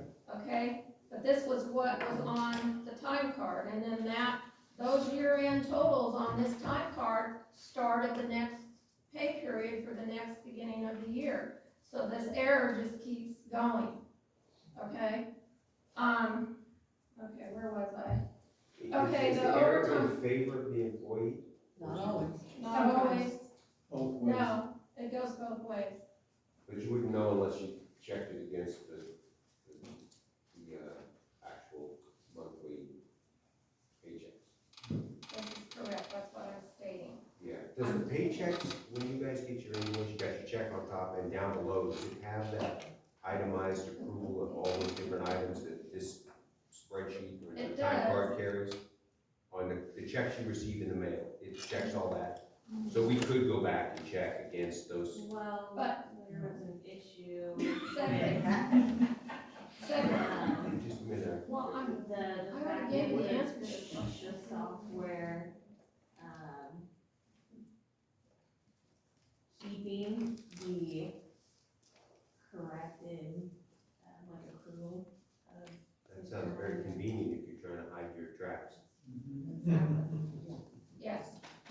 That's why I did it in a spreadsheet, because what they get on their check stub is not correct balances, which is a labor law violation. Okay? All that is supposed to be on your check stub, and it's not correct information. So I don't know how long we've been in labor violation, code violation, but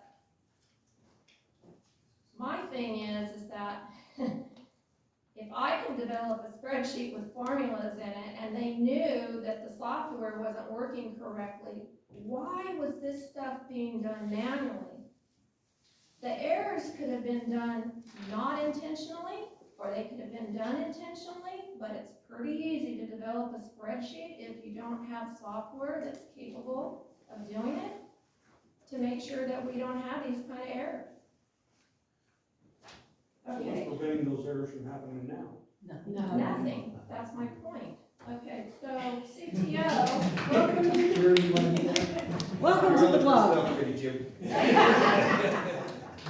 And Bev and I are more than welcome to come to the personnel committee meeting and discuss any of this stuff in further Well, we detail. want to, not discuss, I'm looking for a solution. I am What do too, we put into place, so think about exactly, that, and I'd love to have it.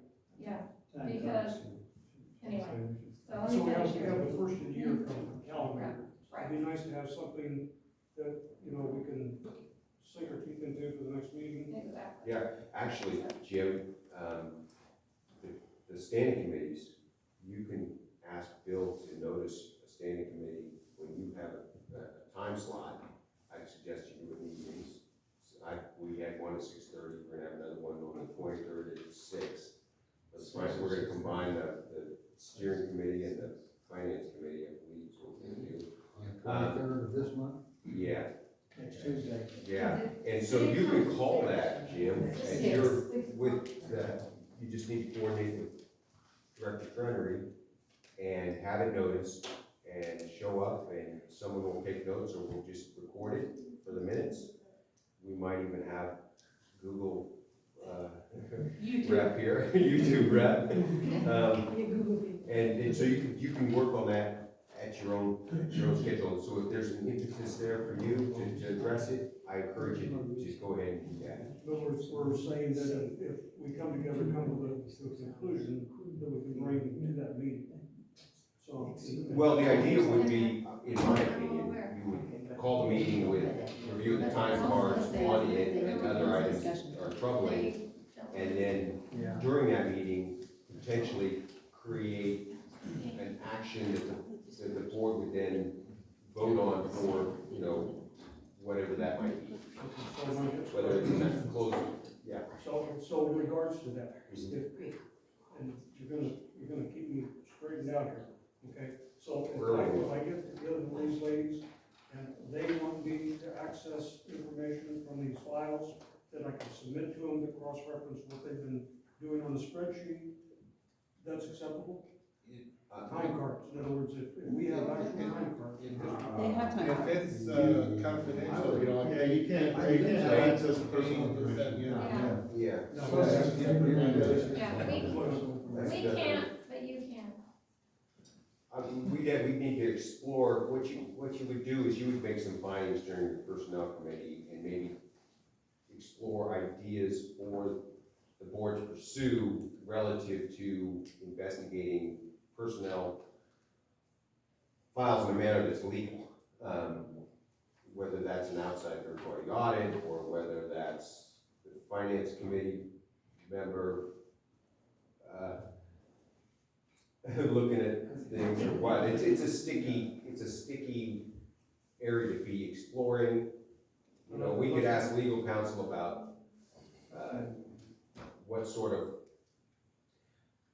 at what end are we heading for? Is there any legal recourse that we can pursue, or is this just to see the breadth of the errors and just be aghast, which I think we all are at this point, and whether or not the focus should be more on maybe working on ideas for the MOU and the time card and some of those standard operating procedures that would help remedy this process going forward. That might be the most productive at the front end, because I'm not sure that you can claw back anything from our dearly departed manager or our office manager, unless there was some, fraud or something like that that can be. We have someone who's working on I have a that. question.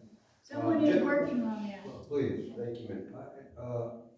It sounds like there's something wrong with the system. There's something terribly wrong with the system, but I don't know how pervasive it is right now. So how do you fix that system so that these? First, the easy solution is this spreadsheet like this. Well, I think that But if you do the spreadsheet, you did the spreadsheet for what went on in the past, what's to prevent it from happening in the future? Because I'm saying continue to use this spreadsheet until you get your software working. The problem is that these the software was working. the balance is coming forward. Who knows how far back they've been off, and you know, you're never gonna know that. But we do need to fix it. Yep. And We do need to fix so it. we need to know why it's not working, and that's what the personnel committee can do. Okay. personnel could work on the Work on that. MOU and time card ideas for trying to remedy those Right. failures. Right. We certainly want Bill involved, because he could probably shed light on kind of the mechanics of the operation relative to that. I don't think it's gonna be a short answer, Bill, on this, because I don't want to workshop the heck out of this, because I'd like to get it to the personnel committee. But short answer, how do you feel about the time cards right now relative to people recording, for example, starts, breaks, lunch, and stop time?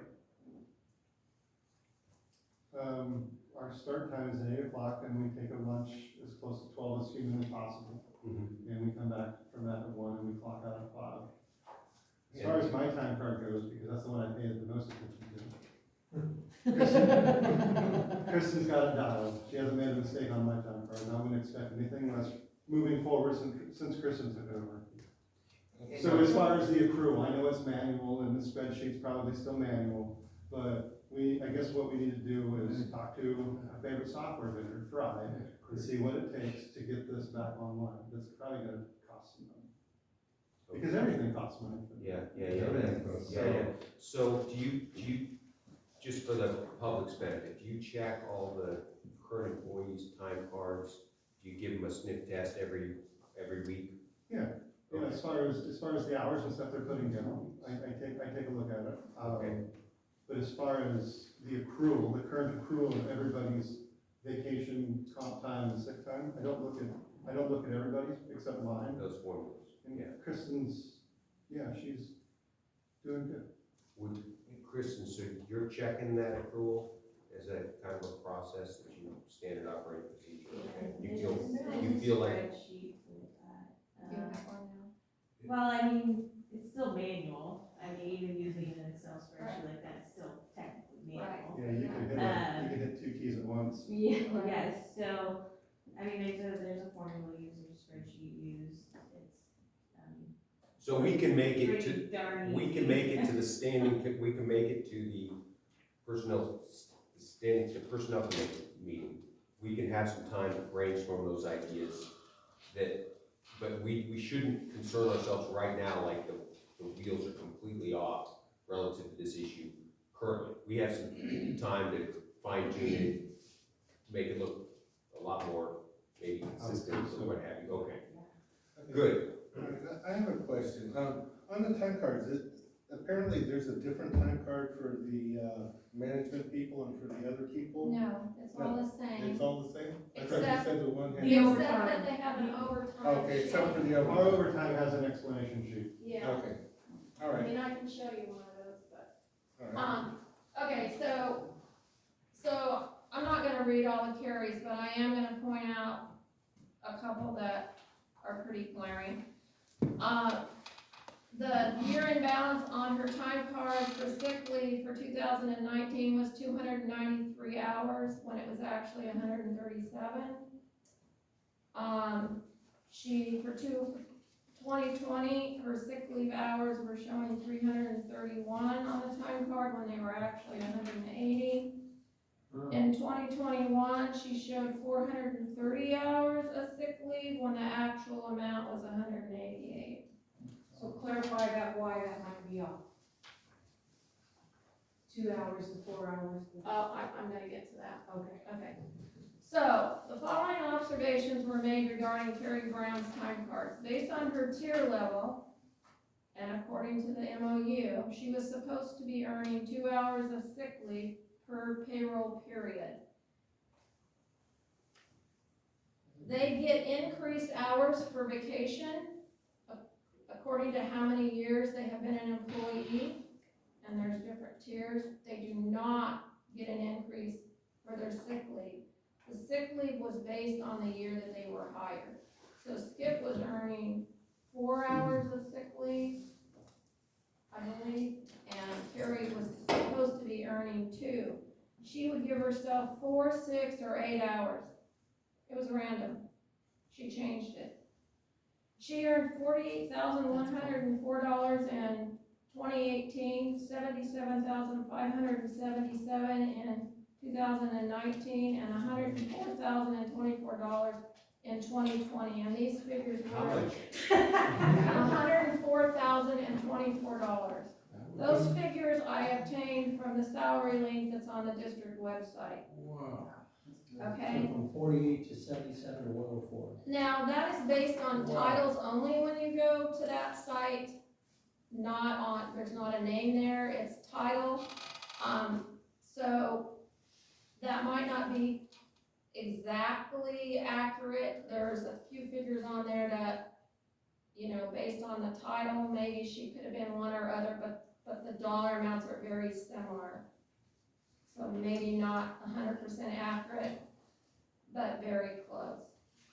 That was a substantial increase in salary over a 3-year period. According to the summary sheet in the payroll book, she received 5 raises in 2018. And this is a different person than the person that Bev was talking about. She started the year out with a gross salary per pay period of $1,632 for the week ending of January 11th. And on week ending April 5th of that year, that increased to $1,713.60. And on week ending 12/18, it increased to $1,664.80. And on week ending August 9th, it increased to $1,924.80. And on week ending October 18th, it was $2,324.80. And on week ending 12/27/18, it was $2,724.80. Wow. So that was an increase per pay period from the beginning of the year to the end of the year per pay period. So this is times 2 for the month, $1,092.80, which is, it works out to be a yearly increase of $28,412.80. Wow. Based on these discrepancies with the 2 employees' time cards, it makes one wonder how many errors there are on all the employees' time cards over the year, how much was overpaid, underpaid. Clearly labor laws have been violated, and have, the totals on employees' check stubs have to be correct. That is a clear labor law violation So I with monetary penalties. What's your question, Jim? Okay, my question is this, so I hear all of this and I'm thinking to myself, okay, who's at the top? Who gives authorization for every employee's increases? So once again, is it the district manager? Is that who authorizes those? And do they have to come, does he have to come to the board? The board. No, he does not, so there's where the problem is. No. And I understand that, I understood that a long time ago. That's why I asked the question I did tonight that I'm going to ask at another meeting, because right now I trust Bill. Exactly. So, but from that point on, it's gonna be, in my opinion, it needs to be, if we're going to interview, hire, and negotiate salary, it needs to be from a whole different perspective than what took on for the last however many years, so that's my point. So you and I are on, I'd like to say, before we get into the review of the MOU and personnel committee and probably, I read the MOU and I quite frankly thought it needed help when I first read it, and I wasn't sure the consistency when I was facing that, when I was working with CCC, and I was disappointed with that. The MOU going forward, and as long as I'm a director, I will be advocating this, and I certainly will be advocating for it as chairman, that any raises, anything related to that, relative to the MOU and those activities, that should be a specific item. You can have to anticipate, make it a specific item on the agenda. We're gonna have to be aware of it, and I think that the customers generally want to be aware of that. Just from a transparency perspective going forward, because that's the issue I see with the MOU and the failure of the previous board relative to all the things that happened from 2013 to 2018 relative to the MOU and what Kurt was doing and what Gary obviously was doing, was a fundamental failure of that information loop coming back to the board. So I think a simple fix there is the board has to be in the loop on this. And that's not we're gonna micromanage that, but we need to be aware of it. Then we need to hear from you or the next manager, the rationale. And I'm sure there's good reasons for all the things that will come before us, but I think that disclosure will put a lot of people at ease.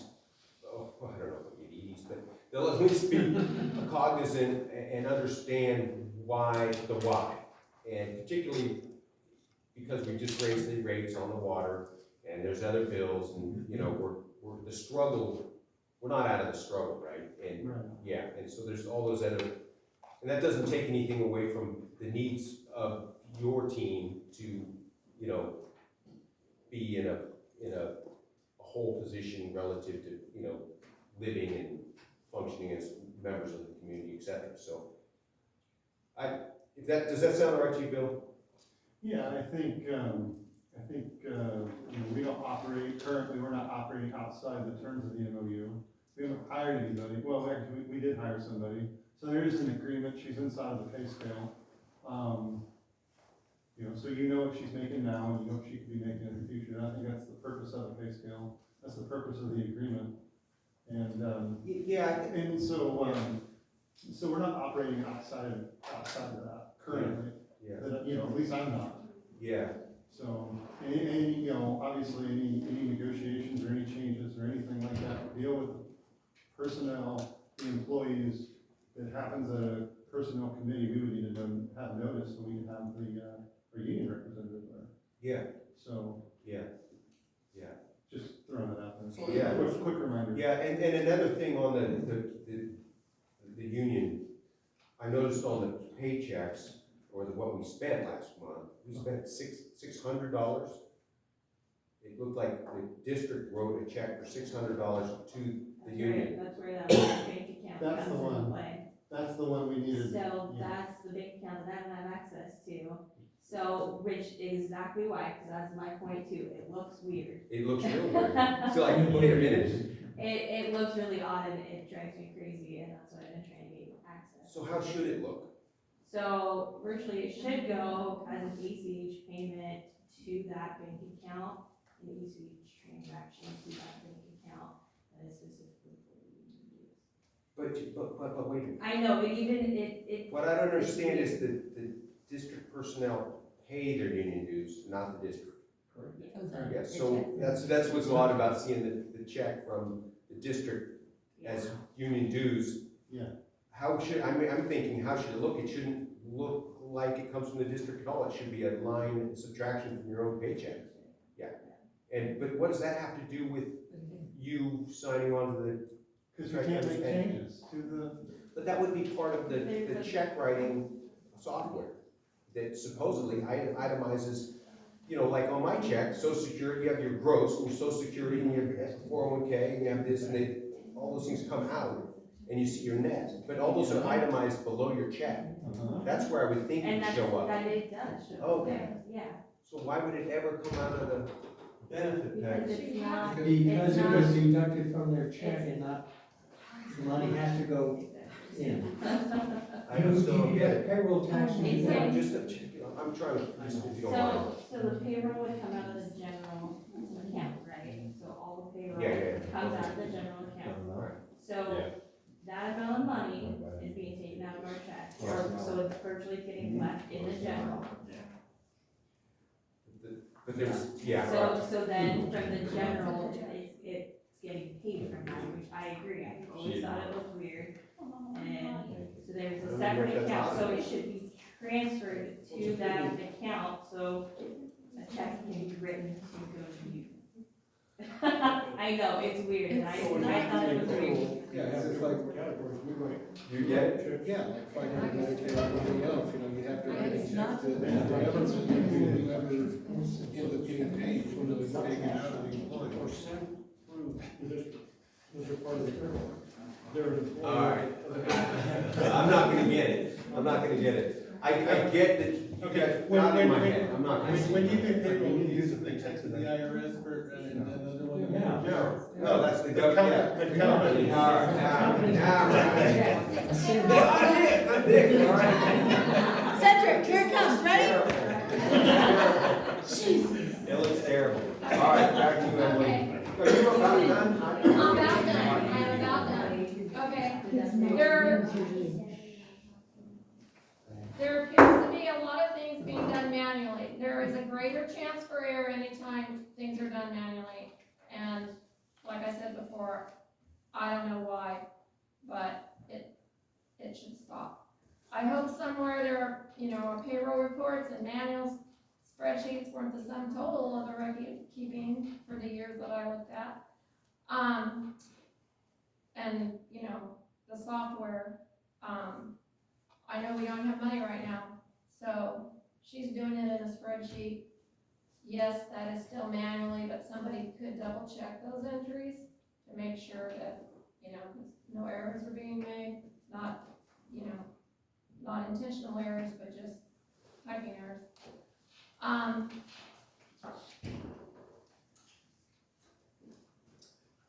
So it just keeps coming up that there is a lot of poor accounting and record keeping in general, that everything isn't in place like it should be, based on the reporting of other accounting practices. General ledgers weren't reconciled, accounts were not cross-referenced, not reconciled to reports or to bank statements, year-end general ledger entries from the accountant weren't entered. Hopefully, my concern is not what's happened in the past, but going forward, that general accounting practices across the board are in place, so that we don't keep going down this road. You have to have checks and balances. Otherwise, things can go astray, and people can get away with stuff. And one of the things, and this is nothing against you when I say it, okay? I know there's only one person in the office, and we have 12 accounts, I understand. The person writing the checks, processing the payroll and paying for accounts payable should not be the person that is reconciling those bank statements at the end of the month. It's not, Okay, we have a separate. okay, good, Keeper for that. good. Okay, so I think that's about it. We just need to have better procedures, and the board needs to have more oversight. I know that we don't want to micromanage, but when you're not aware at all, and somebody has so much power and nobody's checking that person, I think that's why we're in the situation that we're in right now. Thank you.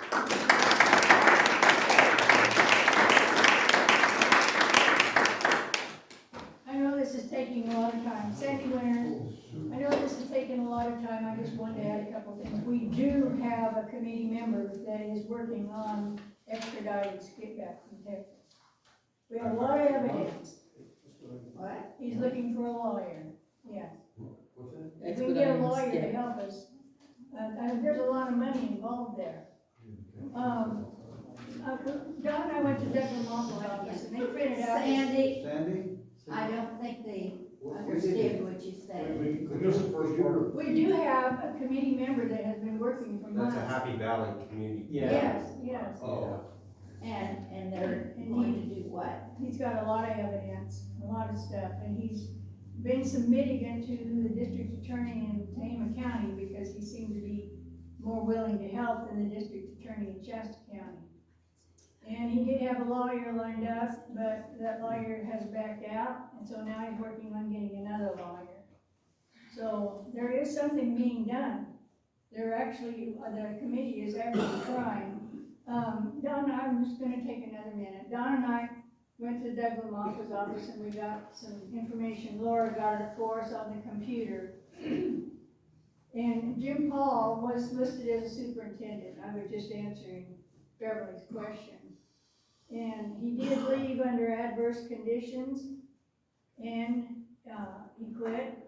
He did file some reports to different agencies in Sacramento about this water district. Then for some reason he came back at a reduced salary. Then he quit again and went to work for Pace Engineering. But he's not allowed to divulge anything. It's a work agreement thing. And for quite a while, several years, Carrie was listed as a secretary. And she wasn't making that much money when she first started. And then, but Jim Paul goes along all through here as superintendent.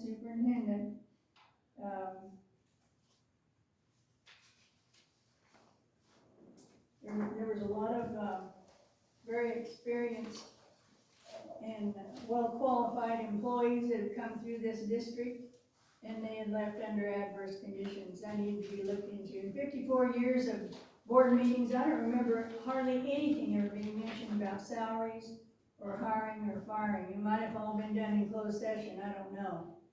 But if you go back through the minutes, that can be verified. Thank you.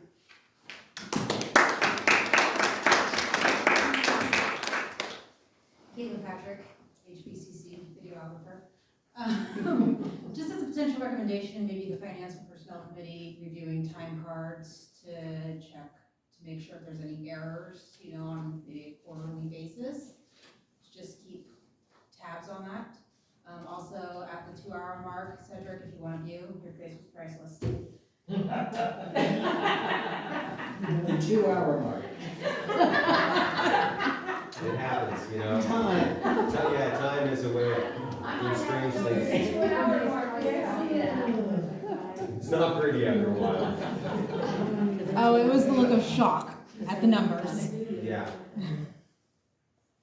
Okay, so any other discussion? I'm gonna close public comment Thank you. and bring it back to board. Any other, discussion items? Okay, I like the idea of Jim looking into ideas about owning and making the time cards consistent with the MOU, et cetera, just to make sure all those ducks in a row, that needs to get passed to, well, back to the board for some action. We look forward to that. Okay. Letter, item F, letter from the USBR regarding the water shortage. Bill, more good news, I'm sure. The nasty ground, that's right. Thank you, Scott. We received a letter from Bureau of Reclamation, basically saying that if it doesn't rain, things are gonna get worse. They're going to reduce things, they're gonna struggle with public health and safety numbers, and we're gonna get reduced to that as well. I contacted the Bureau of Reclamation to double check what our numbers were, and it's 55 gallons a day per person, times 8,900 people. That's our population. Although I did find a spot, I did find a document that has our population as 9,800. I think that's a misprint, it's just switched, so, that works out to about 540 acre feet per year, probably give or take a little bit, for the water year. Wow. And that is certainly worse than what we received this year. Then we should be looking at purchasing more water. Yes. Yeah. So we need to look out there for who's got it. I know the McConnell Foundation is gonna send us a letter in January, I guess it is. As they usually do. And McConnell Water is take or pay. So if you take their water, you pay for their water, even when it starts raining. Which we have done in the past. And it's unfortunate, but anyway, but the city of Reading water, that we got the 500 acre feet, my understanding is, if this is correct or not, the 500 acre feet and the subsequent 700 acre feet was not take or pay. We pay with what we pay for what we use, except for the $70 that we had to pay per acre foot to Bella Vista. For the transfer fees, that's correct. Okay. Any other discussion on this item? Another, put this in perspective, we don't have water, we don't know if it's gonna rain. The rains that we've had so far have not put a dent in our drought, as evidenced by what the Bureau of Reclamation has told us. Be prepared, folks, for another dry year. If it rains, we're lucky. If it doesn't rain, be prepared for another dry year. We have no other choice. We need to start looking for that water through Reading and through Bella Vista and through Reading again, and even McConnell Foundation if we have to. But that's where we are.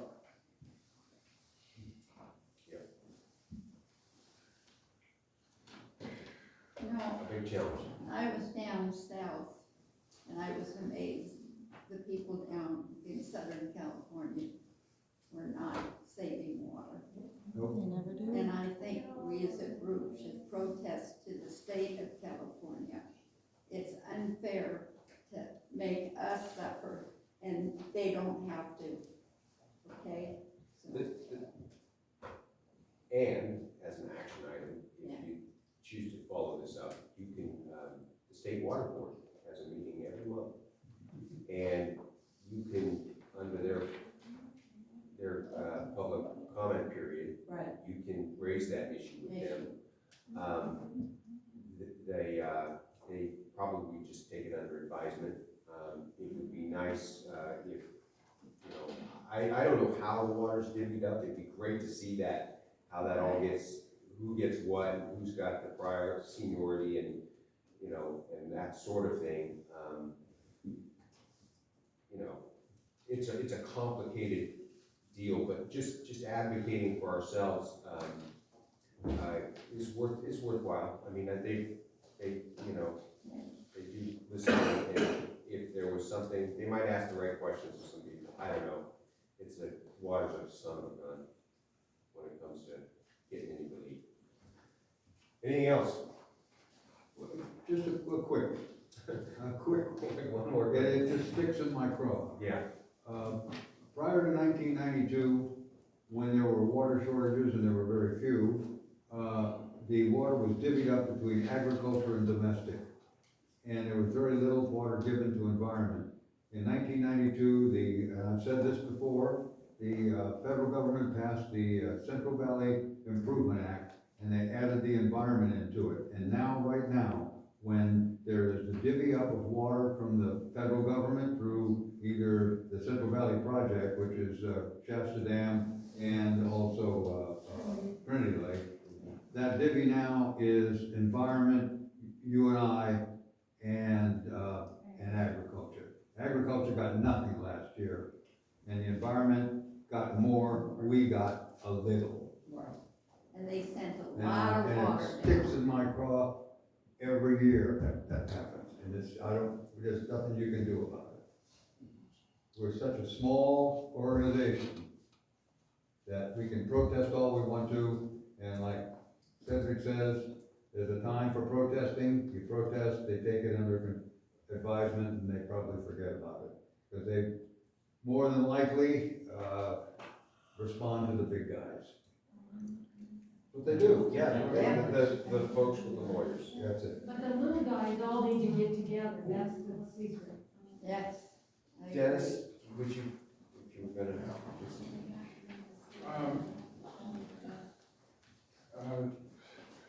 I've always wondered, the senior rights. West here, generally that's the rights, the rights of farmers, down south of us. And I'm wondering, since they can take lots of water, but we conserve, that's just less, those, the ones, with senior rights can just take a larger amount of water. Because, there isn't any limit on that. So, Cedric, what do you think about that? well, so are you suggesting that when there's certain flows in the river due to maybe environmental flows, they get to take more because there's more water in the river? Is that what you were getting at? They can, we can cut back, but not the seniors. And so we cut back, they take a bigger amount. Yeah, or certainly they're whole, and so proportionally it looks worse. I don't know how that string is unwound, honestly. Well, they're using the water now to keep the ocean water from coming down. There's a whole, it's a really complicated mess. Yes. And there's a lot of folks like us that are interested in their share of it. Just be prepared And for it's- next year. Let's look And forward to that's that. what I'd like in the agriculture. Okay? Because I have met someone that stayed within, and they did a pretty good job with growing. So, they stayed in the 29. Well, heck, that's awesome. Yeah. Yeah, So, yeah, that's great. That's what I'd like to do is have agricultural people come and get the information. Okay. Item G, drought penalty modification for billing record 11/16 to 12/15/2021. Give us a summary of that particular item, Bill, if you would. What's the ask? Yeah, so we're gonna ask again that we set the penalties to zero again. And, or, the board could send the draft ordinance 2021-04 to a committee to adjust the penalty table, which that's not what I'm suggesting. We should keep in mind we prepaid $70 an acre foot of transfer fees, and every acre foot of that water we don't use, we're gonna lose that money. We have about 200 acre feet left over. So, you know, We have till February, right? you know, Yeah. The long-term forecast that I see work shows a kind of a normal year for November, normal water year for November. Plus or Equal minus. chance, yeah. December looks pretty good, normal, but then dry in January, and February, and into March. Below normal, not dry, but Right. below normal. So And I those are think wet that months. we'll see, I think we'll see, your water budget that you daylighted to me looked like we could get to that 200 kind of with our current use.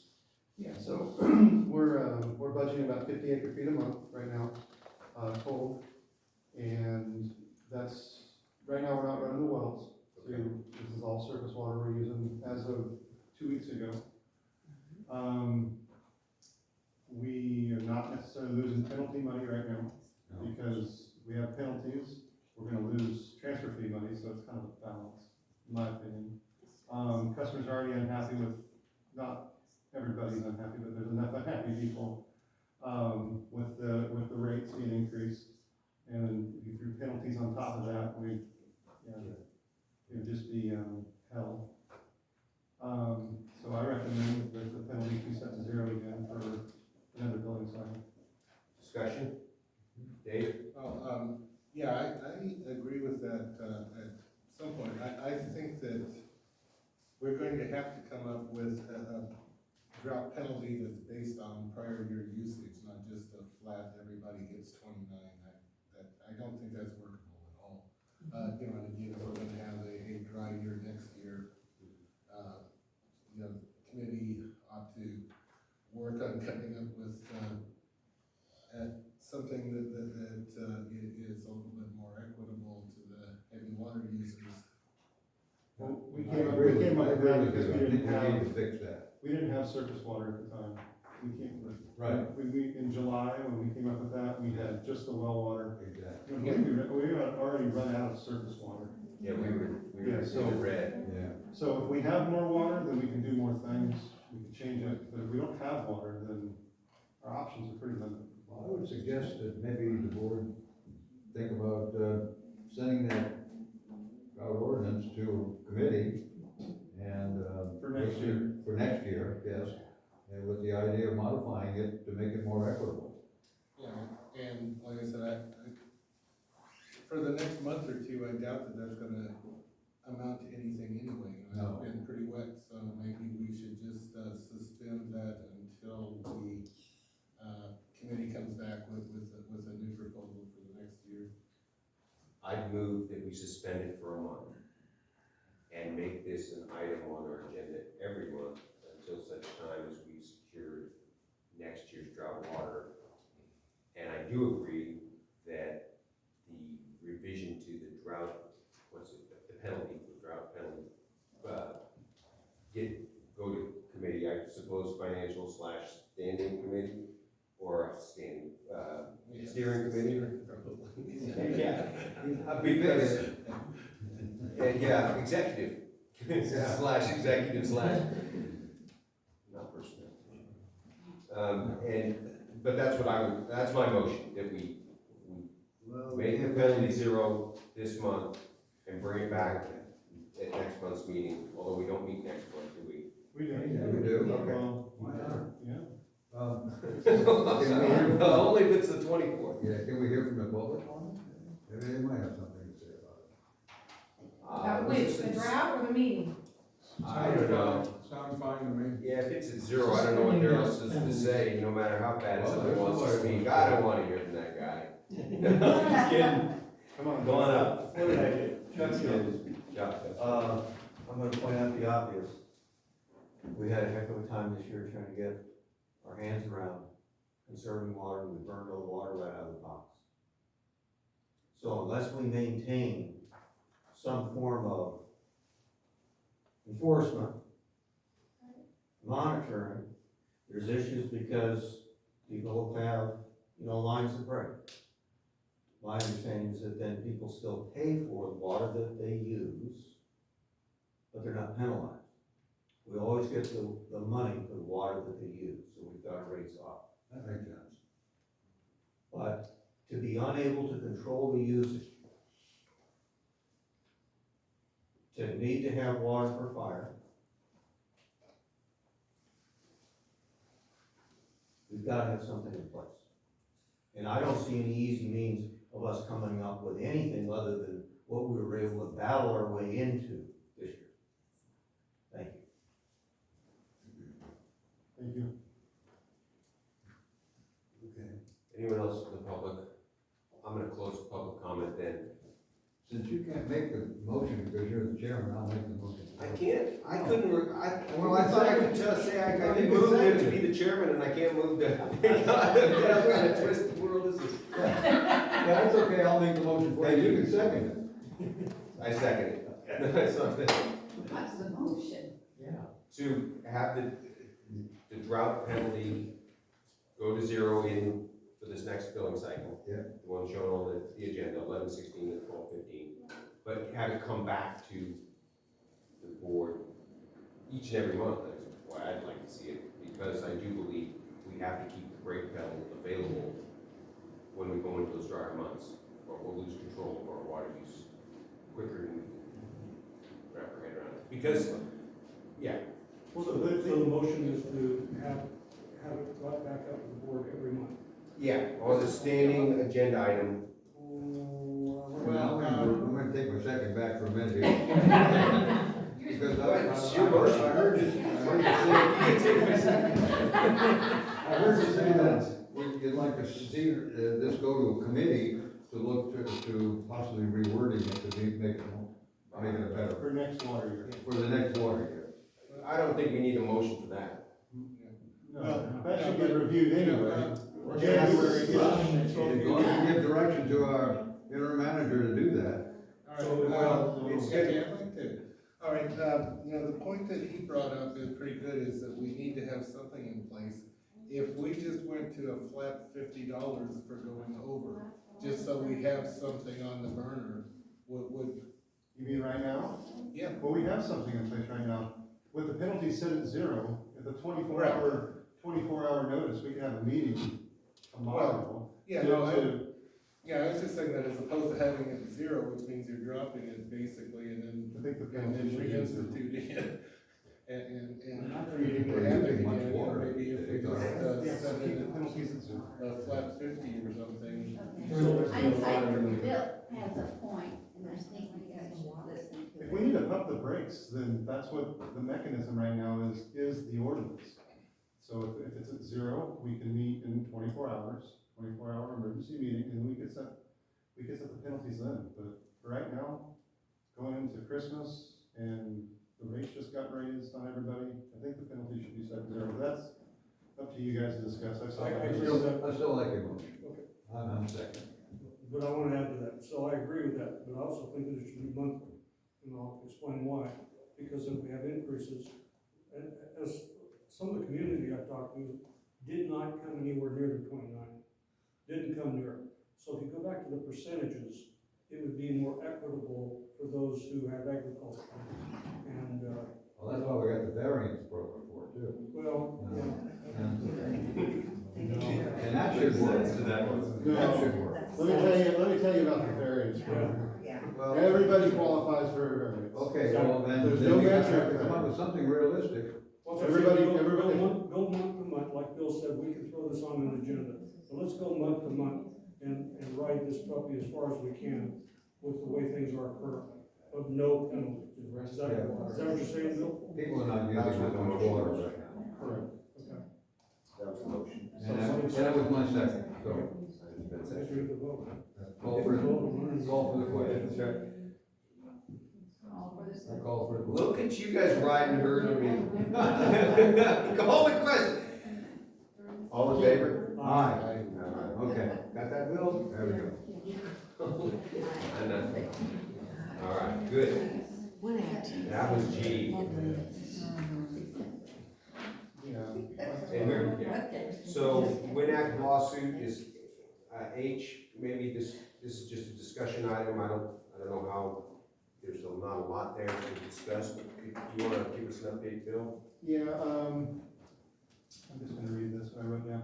October 26th, the contractor defendants in the Wayne actions filed the opposition, it's in the packet, to the plaintiff's motion for summary judgment. The opposition argues that neither NEPA or the Endangered Species Act applied to the wind conversions, and that if the court would decide in favor of the plaintiff, on those issues, they still would not be entitled to rescission of the contracts. This is on the court calendar for February 2022. It really is anticipated in the early part of 2022. Basically, the Center for Biological Diversity is suing the federal government for the Wind Act conversions, and what I typed was a response from our attorney, and we're just waiting for a response in February of next year.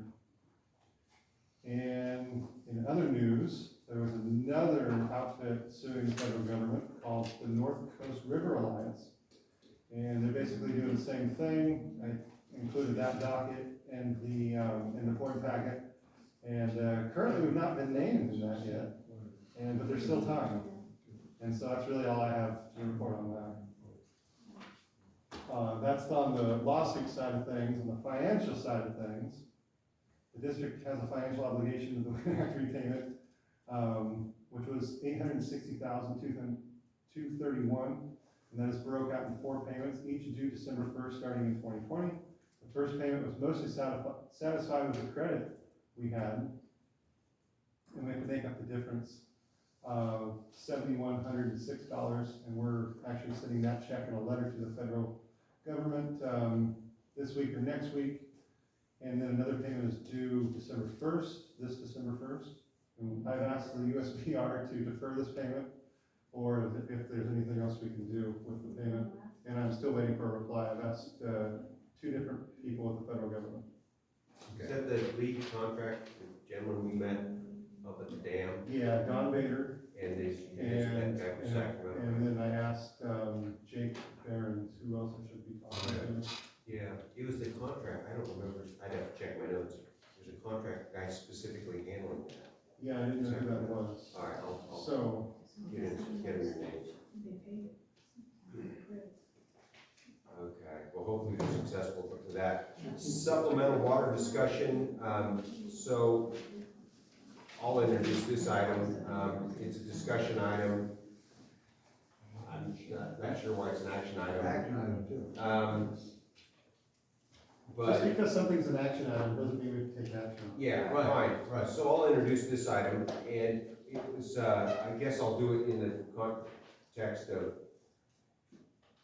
it was a significant portion of the financial committee's, standing committee's discussion, and I forget the day we had a meeting, but we discussed this at length.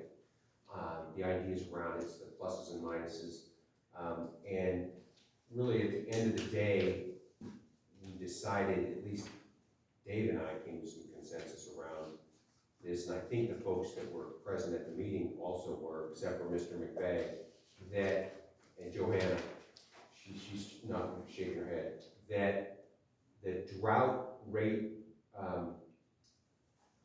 approach where the district goes out and seeks water for all the customers is the approach that the district should take. They should shop for all the customers, but shop for the water with the idea that you're going to have enough for all the different disparate users, whether it's the 2 HCF person or the acre foot person. Try to shop for a big quantity of water for what's available. Shop for, so if we are anticipating that this is a drought year, so we can talk about this and be pretty bold about what we say, but whether or not what we execute, I just want to caution you all that should we shop for 3,000 acre feet of water? Maybe we can secure 3,000 acre feet of water from the common, which is bold. We go out there, so then we have 3,500 acre feet next year in a drought year. Remarkable that we would have that in a severe drought, but presumably we could. We secure that. We then create a drought rate from that based on the cost of that water, and that's what all the ratepayers would be subject to, and we wouldn't have any limitation on water use until we got to 320 and we're still in July, right? Or we would have to monitor the use of the water. Maybe we only secure, because everyone else is grabbing for the water, we only secure 2,200. So we do a calculation with 2,200 feet. But I think, bottom line though, when we're doing this, I think it's a mistake administratively and for the general populace if we entertain the idea that some suite of customers shops, pays for water, and then the district shops on their behalf and shops on the behalf of the rest of the customers. It just is, it doesn't sound like you're looking out for the whole public benefit. Never mind the administrative challenges with trying to keep track of all these different sub-entities that would then be part of the water business. And during the meeting, Dave brought up a really good point, which was that in the supplemental water draft that I crafted, I put the whole of the district shopping for water in a senior position over the supplemental folks. So the district would shop for all the customers because the district has a responsibility for all the customers. We can't say that there's different classes and we're going to we shop for all the customers, what we feel the needs are, and then we open up to the supplemental water folks. But we will, as the district, we will shop for the best rates of water first. So then we would be leaving only the expensive water for the supplemental folks. That was not viewed as fair from Dave's perspective, and that sunk in with me. You're right. You're simply saying, okay, folks, you're a different class of customer. You can pick up whatever we don't pick up relative to pricing. You get the $465 an acre foot. We'll take the $250, and so be it. What I like about the idea of just using the drought rate proposal, which allows us to shop for all the different customers. We can be as aggressive as we can be relative to acquiring water. The drought rate will support whatever suite of water pools we're able to acquire. We get 500 acre feet at 500 an acre foot. We get 2,000 at 250 acre feet. We blend in, and that's all we get. So then we're at 2,500. Then we blend in the anticipated 600 acre feet we pump, or 1,000 acre feet we pump. I don't know what the heck, we pump a bunch. We know the cost of those things. We get a blended rate. I don't care if we use 2 units or 200 or 400. The water rate will reflect it. The district will remain whole. We will all be in it together. We won't have these competing classes. We will all understand the challenges that we're facing collectively, because this is all our own district. We can't, no one's elevated to a higher level, right? I mean, we can't say that person only uses 2 HCF so they don't get a crack at that. Or maybe there's all those different permutations where I didn't like the way that would play out. So I'm going to get off my soapbox now. I got a question. And ask for discussion from the board. Irwin. Yeah, so we normally, in a normal year, use about, let's say, 4,500 acre feet of water. We used 3349 in the last normal year. 33, 4, I thought it was 3347, we beat that to All right, death. we can use Let's 4,000. We can use 4,000, Let's let's use get 4,000. aggressive. So what you're saying is we go out and we check everybody off and say, we need 4,000 acre feet of water and give us what you can. So we go to McConnell and we already have 540 acre feet because that's what the Bureau of Reclamation is giving us. So we got 540 toward the 4,000. Then we go to McConnell and say, how much can you give us? Because they're not gonna give us 3,000, I don't think, because they're gonna try to spread it around a little bit, like they do. So you get as much as you can from McConnell, then you go to Reading and get as much as you can from them, and you go to Bella Vista or through what's the other guy down, the one we got it from? Wheel it from KLI? Yeah, KLI. Yeah, right, yeah, and do it that way. That's $700 an acre feet. Yeah, right. Well, why don't we do that? Well, that's what I'm suggesting. Okay. Yep, I think that's the approach. And back to the last item we had, that's where there was a hook for item before last. Drop penalty modification for bills. Oh, yeah, I wanted to bring this up during that item, but the drought rate proposal deals with this. And so we, as a committee, set as kind of the final ending of that, and we'll let Scott talk in a minute, because I know he wants to share. We decided we take that approach. We shop hard for water for the whole of the district, see what we come up with, and at that point, you'll know we have 2,750 acre feet. And this is where I was thinking of the drought rate penalty structure for percentages. It's a kind of a big task, but you could go back into the 2019 water use for all the different customer classes, and then figure out proportionally what they used in that 2019 year, where we used 3,349 acre feet, and get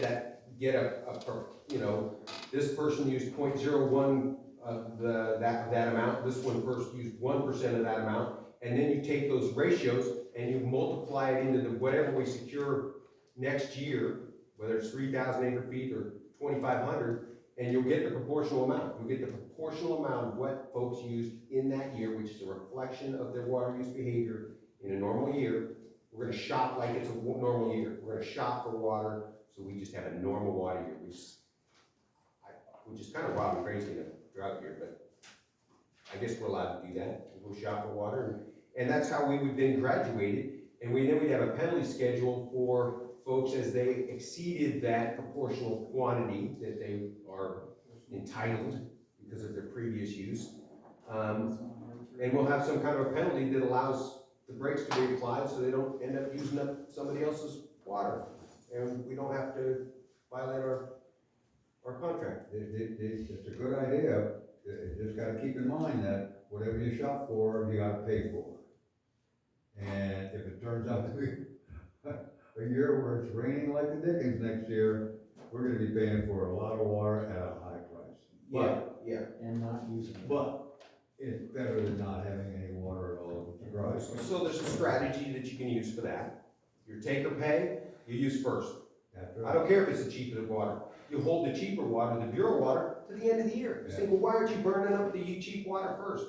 So you take the take or pay and you burn through that through water allocations, and then you burn through the next expensive water like City of Reading, and then you burn through the KLI water, and then at the end of the year, we use the Bureau's water. Yeah. And that keeps the district whole because it'll be the rate will be a reflection of that pool of water.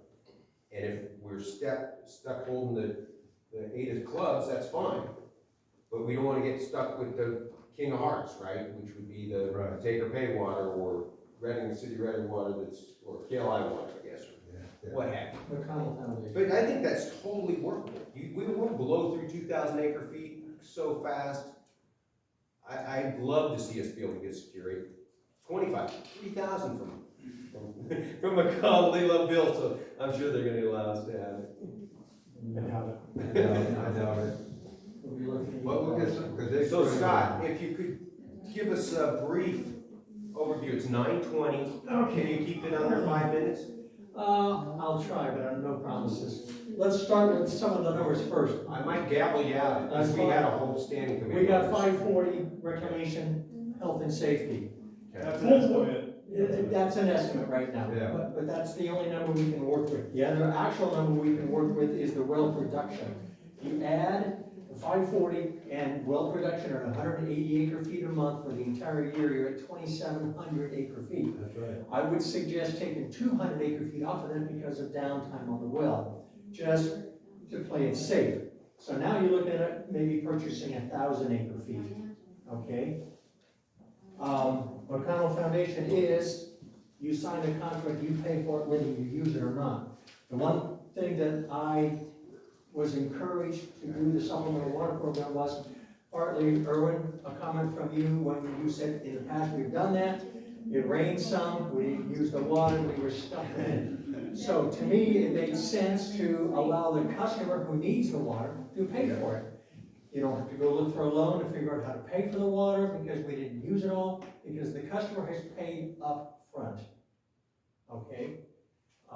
There are customers willing to pay. You need to understand that McConnell Foundation water at 250 acre foot is 57.47 cents per unit. And because of the administrative costs, and if you go to page 2 of the financials, you'll, under Fry, you'll see there was over $17,092 spent on software issues to enact the drought rate and the rate increases. So you've got an administrative cost to put in, okay? By rounding the McConnell Foundation up to 60 cents a unit, the 2.53, you're getting approximately $11 per acre foot.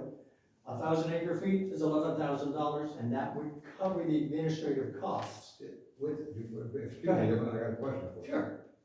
With the 250 from McConnell, did you add in the treatment? Because you have to That add comes in a second, Okay. all right? On The customer. just briefly, Go ahead. on the Fry bill, presumably that's usable again, because it's. Part of that was the membership fee. Yeah, but the setup for inserting a new rate, because the software's not gonna calculate the rate, we're gonna calculate the rate, you'll put a single rate into that software, and we can do that again, without a $17,000 bill, all right. Which is Go two ahead. separate ones, but there will be costs. And by adding in the supplemental, it says the price of the water, but they would be add-ons, which would be the cost of distribution, the cost of administration and whatnot.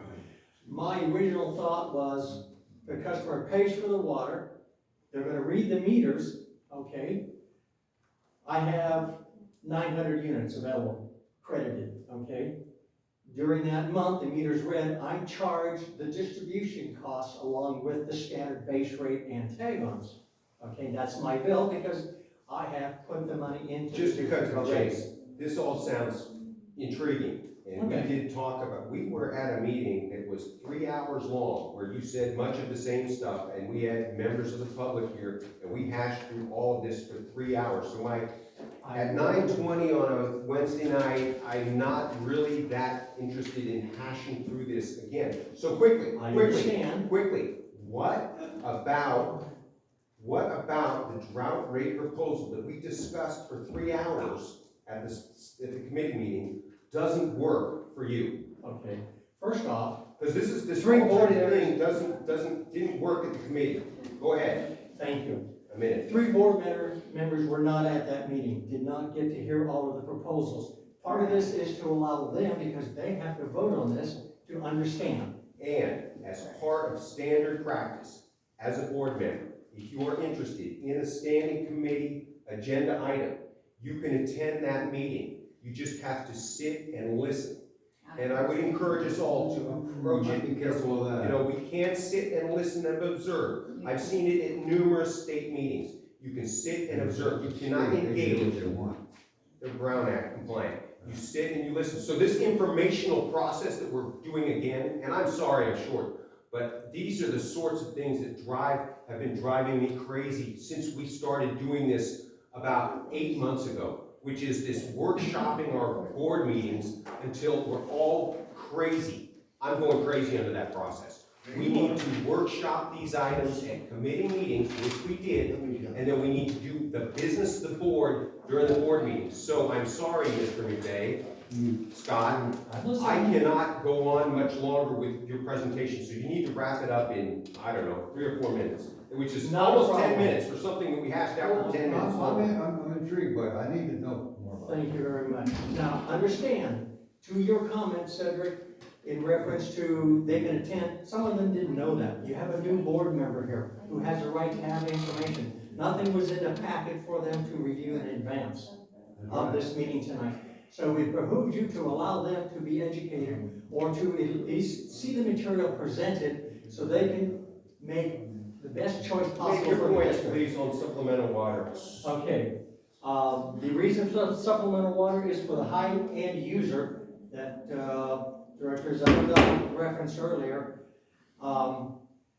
that they have a secure source of water for future drought years. This is not gonna be the only drought we have. We will So have what many- about the district shopping for water to the extent that those high-use water users are satisfied? What about that process doesn't work for you?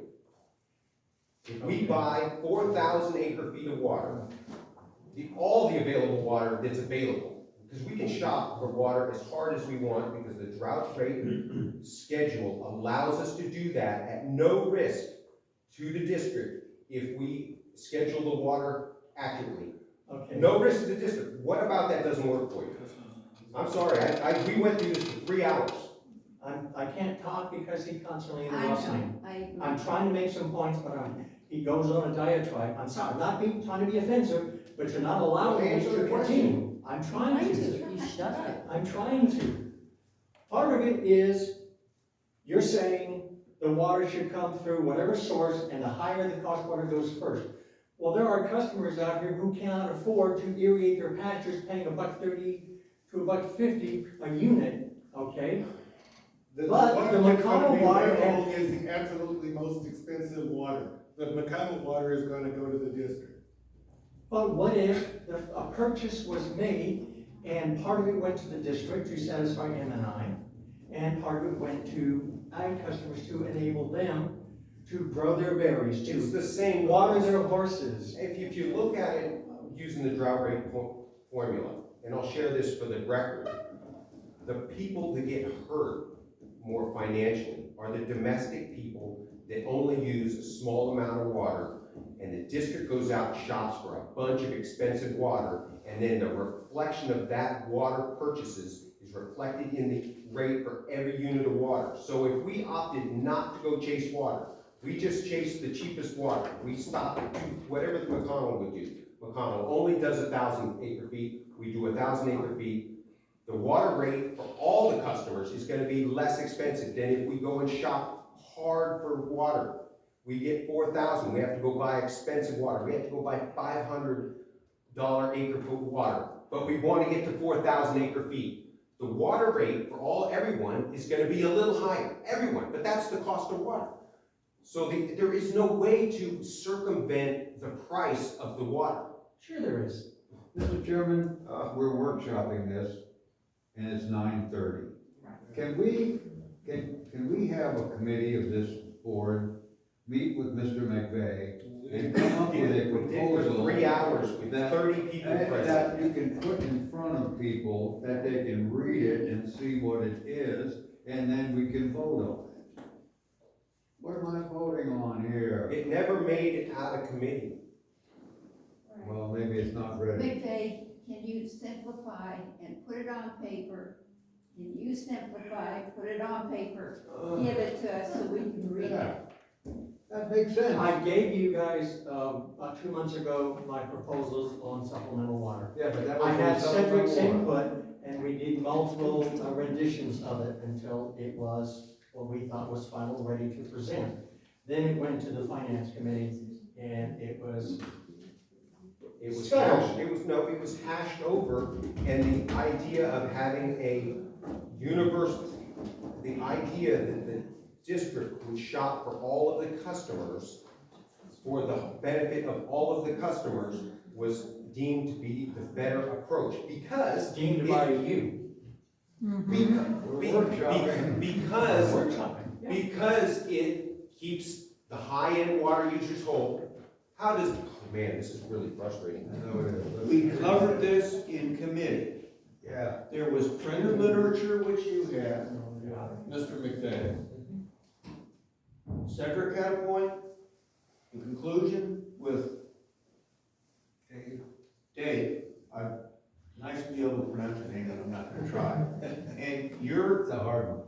your statements as the second board member made the conclusion, you made a decision, and I think the process that we're all missing here is that what we do is that we go to committee, we see if we can come up with language which is acceptable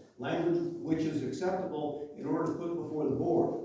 So we can't necessarily change that process, and it's one of the things that I'm starting to see more and more, where I think we almost need to comprehend parliamentary procedures, how the meeting's supposed to work. I'm surprised that there aren't some kids down at the high school. My daughter went there. She didn't take Harley Pro, but that's the type of thing that we're doing here that I'm not sure that is a group we comprehend. That would help the procedure.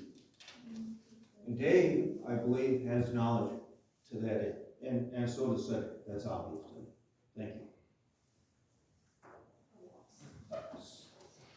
So to entertain this any further is pointless. Let's move on. Well, I don't know what I'm being asked to do. It was a discussion item, there is no action item. We Never should have made the agenda, quite frankly. We're just discussing. I don't know how it got on the agenda. That was my fault. Because it went to committee and we had a robust discussion, and I think that it's a pretty good, I mean, I am not digging my heels in because I want to be right. I don't want to dig in my heels because I don't like the supplemental water I do. I try to embrace it as much as I can. I spent 9 hours working on Mr. McVeigh's draft to try to get it to where it was acceptable. And then we had a robust committee meeting and it didn't work out. I was influenced in another way, and then I recognized the utility of the drought rate, and I thought, my goodness, what are we doing? We should just run it that way, and so be it. So with all, I'm gonna, can I just make one comment?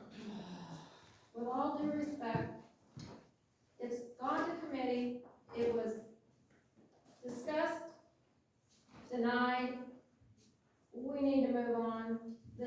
We have more important things to discuss than keep wasting time over the same issue.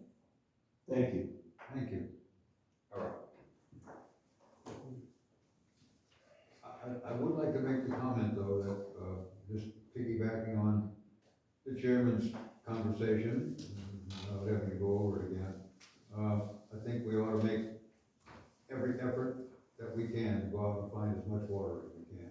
Contact everybody. That's the same process you would do whether you had, if you were shopping for everybody, or shopping for everybody, and then shopping for a subset of everybody. So your goal is 4,000 acre feet.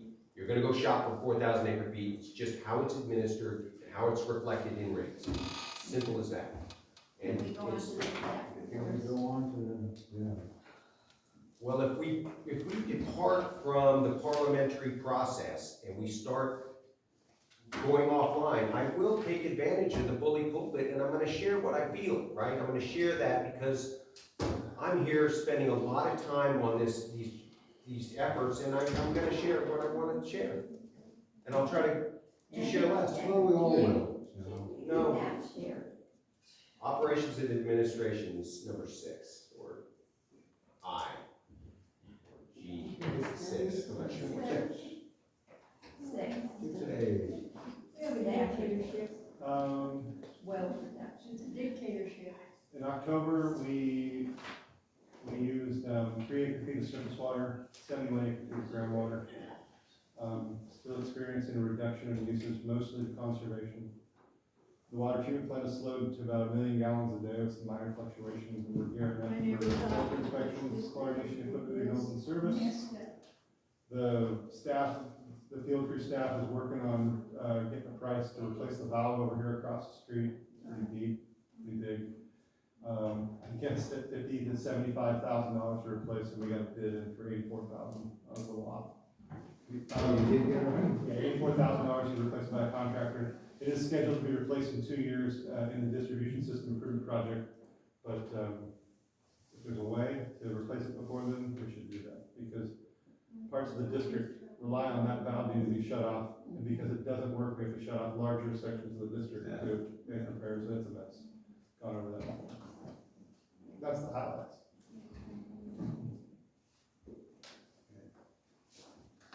So we're at 6. Oh, we have, did you finish? Unless there's a, yeah, I'm done. What happened to staff reports? Unless we're, Questions for public comments, information, that would be 6B. What happened to The staff? ad hoc standing committee reports, I can jump to that right now, That's well and we kind of professional. hashed out the only one that we had, which was the I finance. just gave the staff report, what the treatment plant's been up to, and what the field crew's been up to. Well, Mr. Chairman, I have some questions under that. That's also where we should talk about Questions management. and public comments. Employment. Okay, Yeah. that's, I have a few questions for Bill. How much, what is the amount that we are in arrears from those customers who haven't paid their bills, their water bills, since the governor issued the executive order forbidding us to shut off water? Do you know how much that is? yeah, it was at 170 or 170,000, I think it's down to 140,000. 140,000. And then the other question in relation to that is, I think we talked about it before, but have you applied for the funds through the state grant to make that up? Yeah, the final paperwork's due December 6th. We got a few more things to do before we send the rest of it off. Okay, and then you just sit and wait and see if they'll fund us. Pretty much. Okay. Have you talked to any of our customers that haven't paid to try to get them to, do a yearly payback? The payment plan? Yeah, payment plan? No. No? Might be a good idea. Sure. If you can, if it's not, another thing to do is for. There's a volunteer. Another thing to do. She volunteered to do that. I didn't hear you. She volunteered to do that. Oh, Sally, really. okay. Okay, good. And, also, with regard to the EAGSA, the Enterprise Anderson Groundwater Sustainability Agency, I understand that there's a management meeting tomorrow? Correct. And what time is that meeting? Is that 2 o'clock, isn't it? 2:30. 2:30? Okay. It's a Microsoft Teams meeting. And it's at the city of Reading, isn't it? Yeah. Yeah, it's probably in that same place we used to be. It might be most. Yeah, and then there's a EAGSA board meeting in early December. I think that's December 12th. I sent a note to the lady today, and I didn't get any information back yet. She'll probably do it tomorrow. Erwin, are you attending the management meeting tomorrow? I think I will, yeah. I'm I gonna, don't think I can. yeah, I can do it. I got a conflict for the first hour. Yeah, I'm gonna go. I have, I didn't read flights it. in the morning, and then I come back in the afternoon. And then Can I go? Sure. do it. Because I have, Yeah. I gotta go to the doctor's and I'll be in town. Double check, it's not just all virtual bills.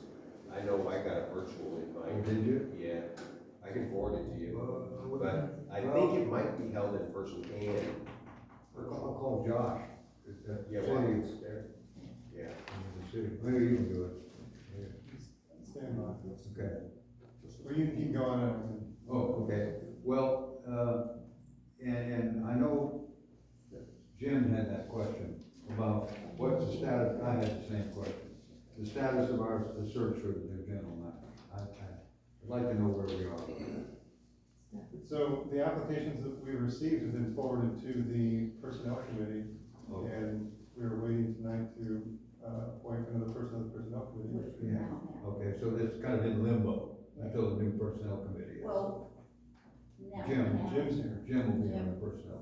So the groundwater, the meeting is both virtual and in person. Ah, okay, I'll go in person. Yeah. Yeah, okay, that's all the questions I have, thank you. And that's it, what time? We, 2:30, you said, 2:30. perfect. Be done. okay. There's closed session announcement on the agenda. We have closed session. Let's do it.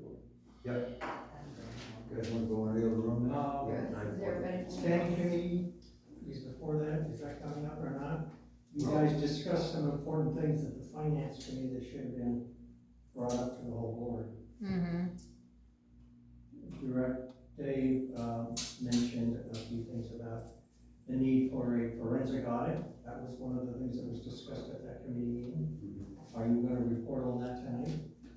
I did some further looking at what we had there, and I pretty much concluded that we don't need to do, that at this point in time.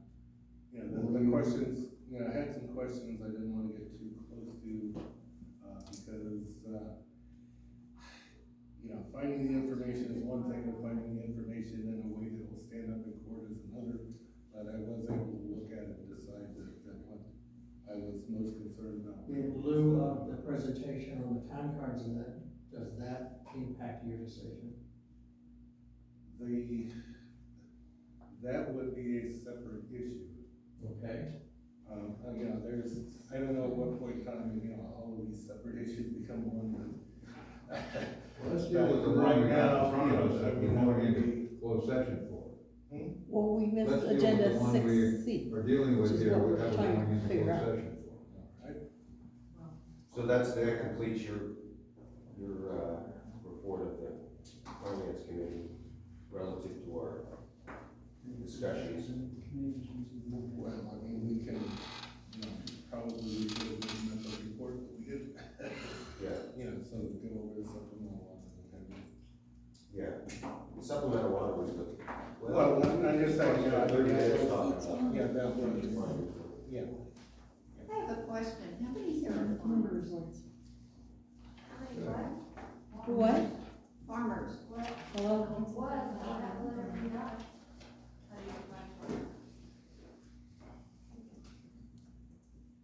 Okay, We need everybody that's farmers to join the farm group here and do something about I'd like to promoting farming in this area. okay, so that concludes our. You're right, that's why we're going to go out and buy it. That concludes our regular meeting, and we're gonna go into closed session. Okay. You're right. Did you hear the report on the general manager? Yeah, well, but if you're gonna put a staff report on, then you need to report on the staff. That was a committee report, though, it wasn't really part of. Then you need to take off the part that says staff report. Because every meeting that I've ever been to, when we talk about staff reports, we go through how many employees we have, any new ones, any old ones, new people that we're hiring. I've been admin for years. Yeah. I've owned my own company, the whole 9 yards. That's a staff report. What you did was a production report, not a staff report. Production, got it. And I'm a little bitchy. I'm good.